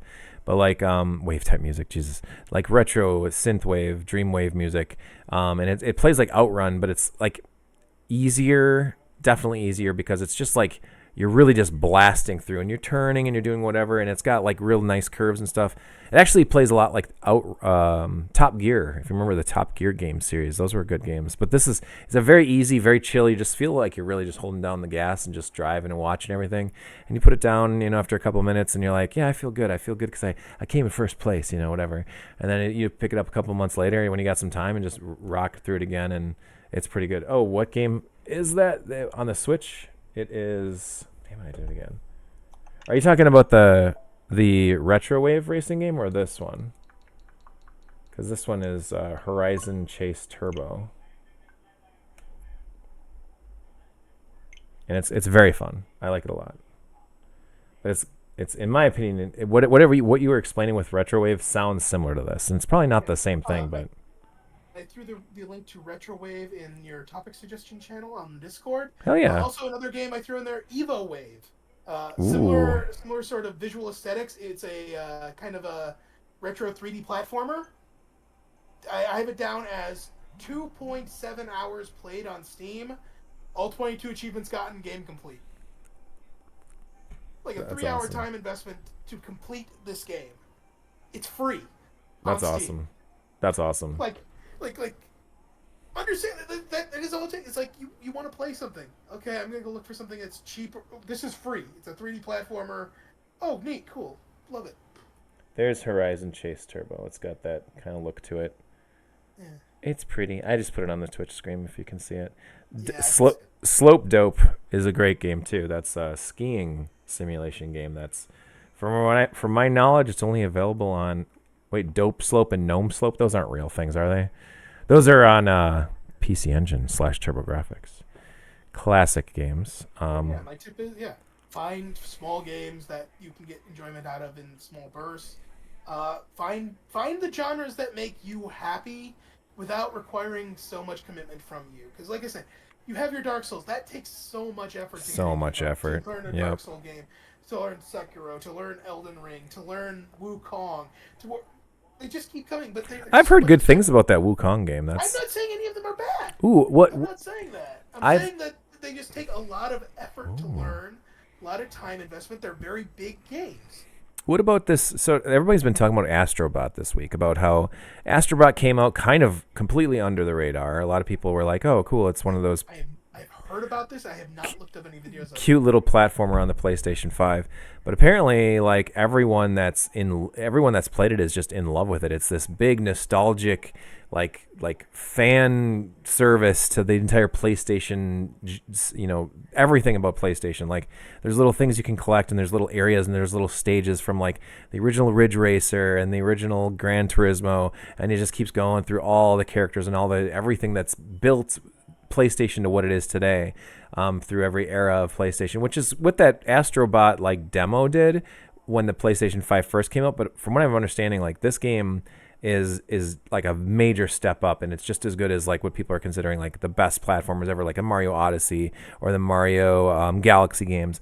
Like, this is supposed to be just as good, if not better, and it's for Sony people. I'm not a huge Sony fan, but I do think that Astrobot game is going to be something that I'm going to put on my Christmas list for the kids this year. It's going to be one of those really cool games they're going to be able to open and enjoy on Christmas morning. I think that'll be a lot of fun.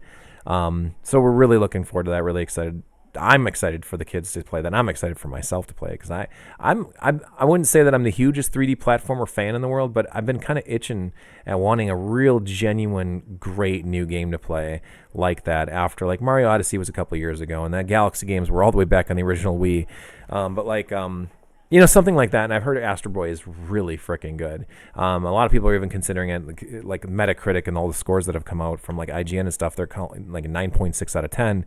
Like, it's one of those possible game of the years where Wukong, I think it was, is right now considered one of the better games of the year, but not the best, and Astro Boy is. And so there's a lot of debate going on, like, what the hell? How can you consider a quirky little platformer that takes 6-7 hours to beat versus Wukong, which is like, 70-80 hours to play through, compared to like all these games? It's like, it's so much bigger and so much more to do. And it's like, well, that's exactly what we were just talking about. Like, what makes a gamer a gamer? Like, what makes a person enjoy games? Like, everybody's a gamer. People that sit and play Tetris or The Sims on their phone, guess what? You're a gamer, bro, because you're sitting and playing games. Like, everyone can be a gamer. Just play what you want. Be cozy, be comfy, and enjoy yourself. Like, I think in terms of like what I'm looking forward to, Astrobot would be one. I think that's going to be a lot of fun to play. But something that's coming out this fall, or it's early next year, I can't remember. I think it's this fall still, is East 10 on the PlayStation and the Switch. That's going to be a big one to pick up. I actually have been contemplating for this Twitch stream to start to kick back into the East games again. I beat East 1 a couple years ago. I was going to jump into East 2 right away, but just distractions and other game series and everything else. But I want to play East 2, 3, and then probably jump into 4, and then maybe jump ahead to the PlayStation 1, which is like 6, and then I think 7 was out on PC on Steam, and then 8 was a PS4 game / Switch, and then East 9 was a PS5 4 game / Switch as well. But the East games it's like a big role-playing game that the earlier titles could be, 8 to 15 hours-ish. They're action-adventure games like the original Zelda games that kind of run into a dungeon, beat up a bunch of bad guys, level up, fight the boss. You're too weak. You get your ass kicked. Go back, level up some more in the dungeon. Go back to the boss. Now you're strong enough, kick its ass, whatever. It's pretty much that, wash, rinse, repeat, but really, really well thought out dungeons. A really easy kind of game that you can once you get to a new town, it's kind of like you can save, quit, and come back later. And it's like, what was I doing again? You talk to the townspeople. They're like, yeah, there's a monster in the dungeon. Like, oh, that's right. I got to go kill the dungeon. Or, monster in the dungeon. You just kind of keep doing that. But they're not open world in the way like an Elder Scrolls game where it's just like, where was I? What was I even doing? Like, I don't remember what I'm doing. It's more like chapter size. It's like a chapter can be an hour or two. And do you have time to sit down and play a chapter of a game? Sure. Once you get through that chapter, you can move on to the next thing, and then you can take some time or take, breaks in between and stuff like that. So I think that the East games are fantastic in that way, that they've kind of always maintained that. No matter how big games get, and now you want big production, you want major games that cost millions to make, and so they get these glorious, beautiful graphics and all this, these types of games, like what the Persona series, like, and how insanely gigantic those games are. And those are daunting. And even though those are more linear and there's one story that you're kind of following along, they're just massive games where it's like I was playing, I think, Persona 5, because there's like spin-offs of the Persona games now. And I think I put like 4 or 5 hours into Persona 5 when it was free on PlayStation Network or whatever. And I put like 4 or 5 hours into it. And I got to a point where I fought this boss. And I'm like, wow, how far am I into this game? And I came to realize that I was still in the intro sequence because there was opening credits that came up like an anime after I got 4 or 5 hours into it. And it's like, there's no fucking way I'm ever going to have time to play through this whole story. Like, this is crazy how huge this is. But the East games are great. They're bite-sized little chapters, a part of it that do, jump into this huge giant game eventually, in a beautiful game. They're that style of action RPG where it's like a lot of hack and slash, but you're still like doing. It's not like what was it, those damn what was it, Samurai Warriors games, or not Samurai Warriors? Is it Samurai Warriors? Oh God, or Hyrule Warriors or Hyrulean Warriors? That's Hyrule Warriors with that. Yeah, that's the Zelda version of it. Yeah, the Temco sort of. Yes, those where it's just like, holy crap, where it's just hordes of bad guys that you're just slaughtering away. It's nothing like that, but it is like when you encounter like 2 or 3 bad guys, you stop, do some crazy sword play and kill them off, and then run off to the next thing. And it's party style, so you have a party following you around, and you can switch on the fly with your L and R keys to like a different guy. And you need a bigger dude to like smash a dragon. Cool. You need the quicker ninja who can throw ninja stars to get the little bats away from you and stuff like that. It's a well done series that like continues to evolve along the way, and that's like my thing. And I think like East, I've never beaten a single East game past 6, and that would be 7, 8, 9, and then potentially 10. So if I can go back, start in the earlier games and get to that point again, that might be a pretty fun Twitch stream series to come up, maybe for the rest of this year or not. But those are major games that I think that are going to take weeks at a time. Like, say, if I play on Tuesday and Thursday nights for a couple hours on Twitch streams, like that's 4 hours a week-ish. If the game's 20 hours, that's going to take me a month and a half to play through, or whatever. So, like, that kind of stuff, the time, adds up, and it's a slow process. But the rest of this month, I want to kind of play a lot of pick up and play games that we're going to just be fun, casual, Nintendo, Super Nintendo, some Genesis stuff, who knows, TurboGrafx stuff, play a bunch of stuff on streams, randomly picking them throughout the week and just deciding, well, we're going to play a little bit of this tonight and see how far I can get or whatever. And then in October, and that's when LinkCon is, the first weekend in October.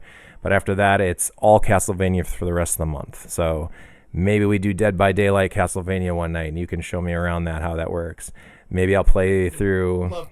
I think that'd be a lot of fun. I think we'd have a lot of laughs, I'm sure, because I'd be laying there and you'd be like, "No, you gotta follow me." Like, what am I doing? But I also want to do. There's a Castlevania collection that just came out with the DS Castlevania games that were the open world style.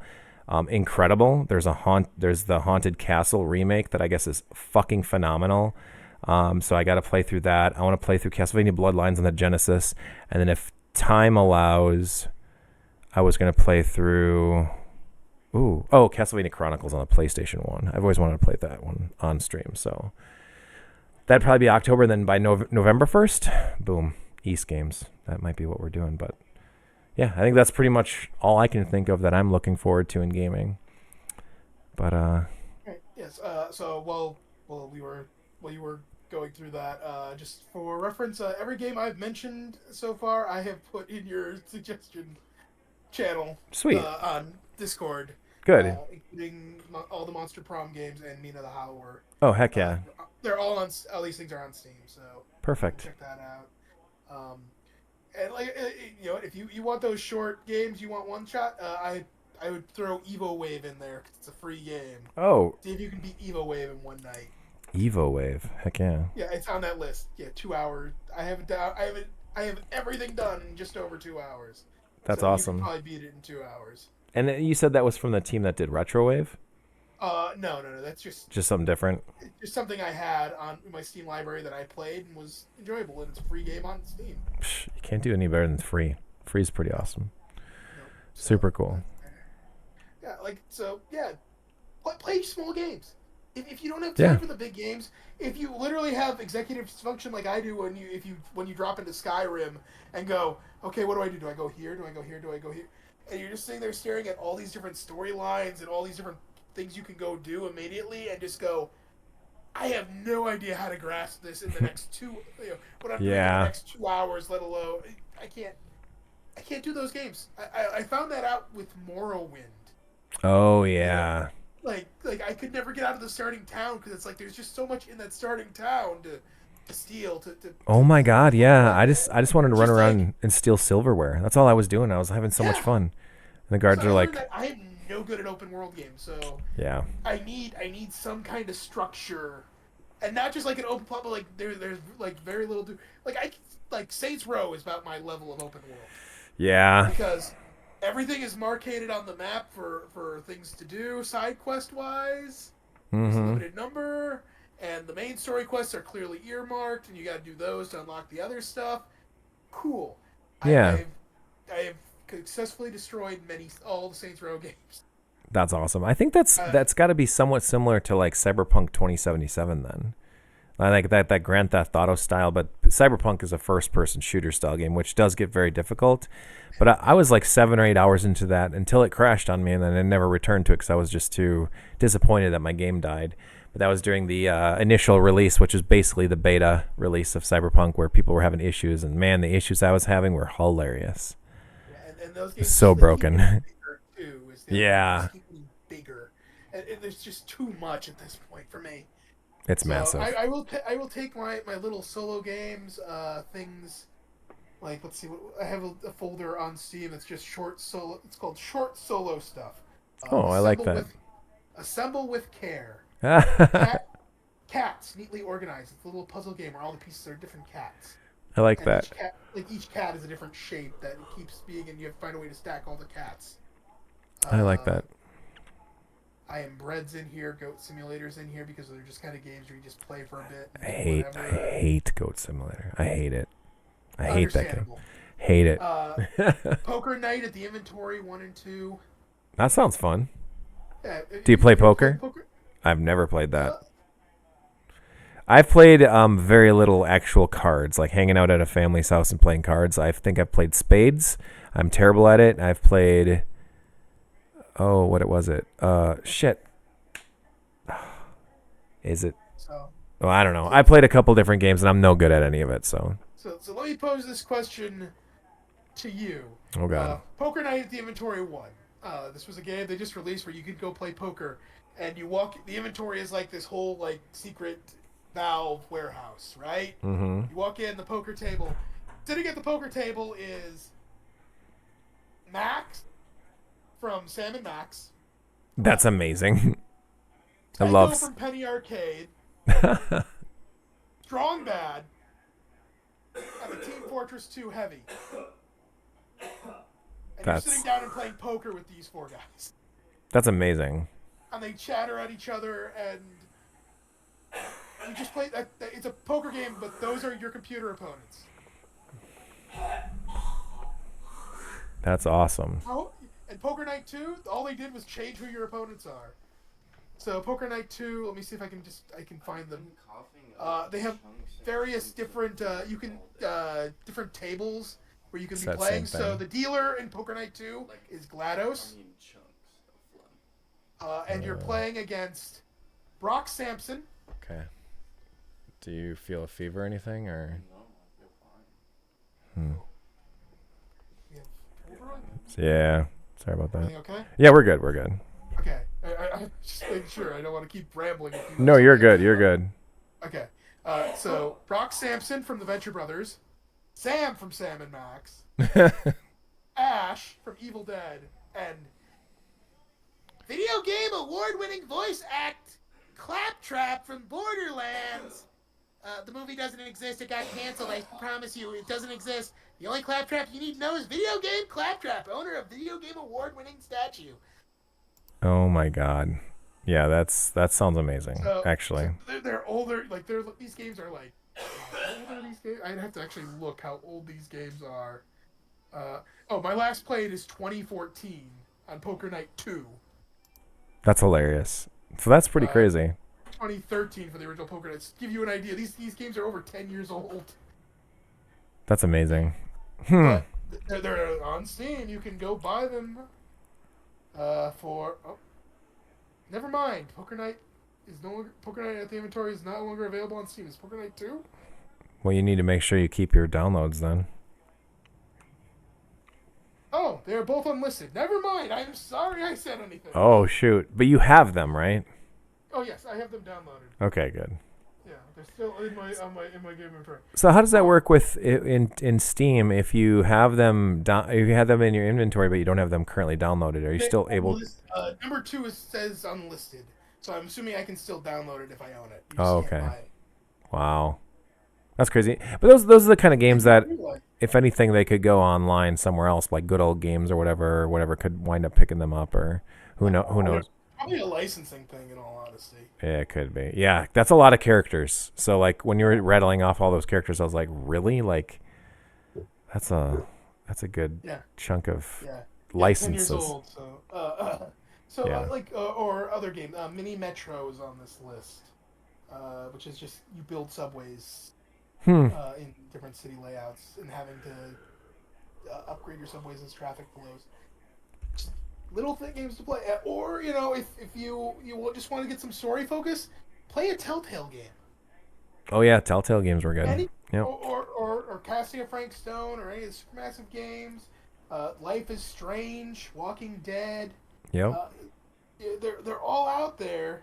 A lot of them on Steam. Just there you go. It's a story you can save. And you don't have to worry about, where am I going? You're going room to room, you're exploring things, you're making choices. Very little having to worry about, sinking time into gathering every resource, all the leveling. True. Story, it's good. And they're probably going to be good because they're focusing on the story. Right. The Guardians of the Galaxy game is more recent, I know that. Yeah, that's true. Yeah, I did hear about that one. That looked pretty fun.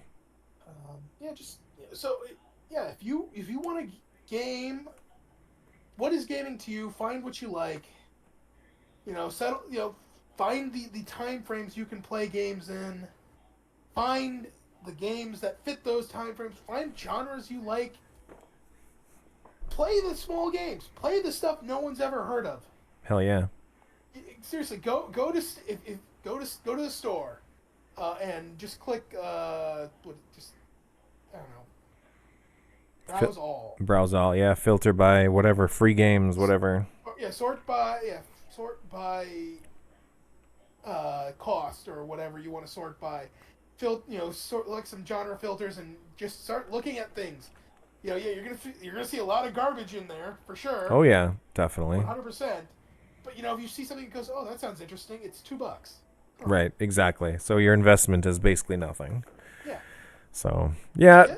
You get 5 hours out of it. That's probably worth $2. Oh yeah, easily. Right. Yeah, for sure. You get an hour out of it, maybe even that's worth $5. There are games that I've spent $60 on that I've gotten 3 or 4 hours out of and never returned to. So, is that worth it? Hell no. But at some point in my mind, I'm going to go back to it. Probably never, but who knows? Maybe I will. But no, that's awesome. And the games that you put in the Discord, I really, really do appreciate, because I'll definitely go through and look at those on Steam and see what we got in terms of like buying games up or trying out new things on the stream, especially. But I think that just about gets us to our point here of this week's. I don't even know what to call this. I was going to call it Game Chatter with DeGei, but I don't even know what to call this. Chatter games were involved. Chatter games, podcasts I love but won't listen to. Game Huggers. No, But it's been a pleasure. Absolutely had a blast talking with you tonight. Nearly 2 hours just flew by. If we're talking, we didn't even get on to the topic of D&D, which is a new edition in the process of releasing right now. Wow, the whole topic we could have covered. Anyway, D&D. Well, we'll save it for next time. But like in terms of like socials and all that stuff, like where can people find you if they want to chat with you and like continue these conversations? I'm on Twax. Twax. X. At DG Dragon, DEGI Dragon. No spaces or anything in there. That's about the only place I'm at, like, regularly anymore. I have a Tumblr. I don't think I only reblog stuff on there, so Sure. DG. Honestly, if you search for DG Dragon and you see that name is taken somewhere, it was probably me at some point. DG right on. is taken occasionally. It is a Polynesian snake god as well. Ooh. Involved in the creation myth, but not spelled with the capital D, capital G, just one capital in that. DG. So, yeah. Probably pronounced differently as well. It might be. But if you're looking or listening to this podcast, I'll make sure to have links down below for both of our Twitters or X's or whatever you want to call it. But I am, if you do wish to continue this conversation with me, I'm always at _Joshua Turbo. Don't forget the underscore, as is the most important underscore in all the internet. I am on Twitter /X. I'm slowly migrating away, though. I'm on Threads, I'm on Blue Sky, and I'm on Instagram. So those all the same handle all across both, all four of those. You can find us there. Otherwise, if you're looking for this podcast, which I'm going to assume I'll be able to do an audio-only version of it, which will be on the GameHuggers Podcast, which is Podomatic. Podomatic.com /GameHuggers. Also, we have a Facebook page, facebook.com / you've guessed it, GameHuggers. And then my YouTube channel is GameHuggers, and our Twitch stream here, which of course is Joshua Turbo, twitch.tv / Joshua Turbo. It's where I do the gaming nights on Tuesday and Thursday nights, usually 9 p.m. until 10 or 11, or usually right about now until I start to get dozy, and then I need to go to bed so I can get up for work in the morning. But DG, I really appreciate your time hanging out with us tonight. We'll definitely do this again. I think this was a blast. It was super easy to talk to you because I really just sat here and listened. No, I'm kidding. But it was a good time. It was good information. I think you share tons of knowledge, and I value your opinions, man, and it's all good. So I hope that the viewers had a good time. Tested and Rocking, Hitch, Zodwalp was here for a little while. Pay the Toll was hanging out for a bit. Thank you guys so much for chatting. It just adds to the conversation, which is always a lot of fun. And of course, the other bots that hang out all the time, like Alicia, and stupid, what is it? Frosty Tools, I think, or something like that. I don't know. I've added I added bots to it to try to like make it more funny and stuff in the stream in the chat, but I could probably disable them all too, but who knows. But anyway, for myself, and if DG, if you have any final words, you can express them now. Don't forget to vote in November. Fuck yeah! Don't forget to vote in November, because that's important. Won't add any sort of corners on that. Just vote. Nope. Just vote. Yep. Be informed and vote. Get yourself informed and vote. Yeah, exactly. And that's a wrap, my friend. And until then, we will see you guys on the flip side on next Tuesday night, and we'll start playing something. I don't know. I got a couple games in the bag here. Maybe we'll grab one of these suggestions from DG here in the Discord chat. If you're looking for the Discord links, by the way, I did share them tonight on Twitter and on Blue Sky and on Threads. So if you want to jump in, you can continue that conversation with us as well. I can't remember who it was earlier tonight. Someone followed, which is good. Getting a new follower is a big deal. No, I don't remember who it was. I'm still scrolling forever. It was right at the beginning, I thought. Oh, I don't know. No, I have no idea. Yeah, anyway, somebody with a kitty in their name, I think it was. They jumped in, but Let's go on a little quest here. Let's find someone to raid. I always like to jump off and raid one of our good friends on the Twitchverse. So let's jump over and do that real quick here. See who's all online. Who is Viva? Oh, that's Vamp. Cobra Command is always sweet. She's awesome. Oh, let's go bug Lick Arcade in his Dead Cells. He's playing Dead Cells right now, so let's go hop over there. We'll give him a raid real quick. With however many viewers there are left right now. Chat's been pretty quiet, so maybe there's nobody left, but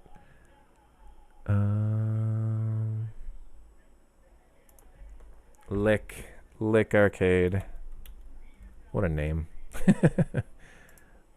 Playing Dead Cells. All right, let's hop on over and chill out with him for a bit. Ooh, Retro Runner's over there too. Cool. All right, let's do this. Who's coming with? One viewer. Two viewers, good. 2 viewers is good. 2 viewers is good. 3 viewers is even better. 3 viewers is good. 3 viewers is great. Awesome. All right, love you guys. Peace out, 5,000. We'll see you guys next week.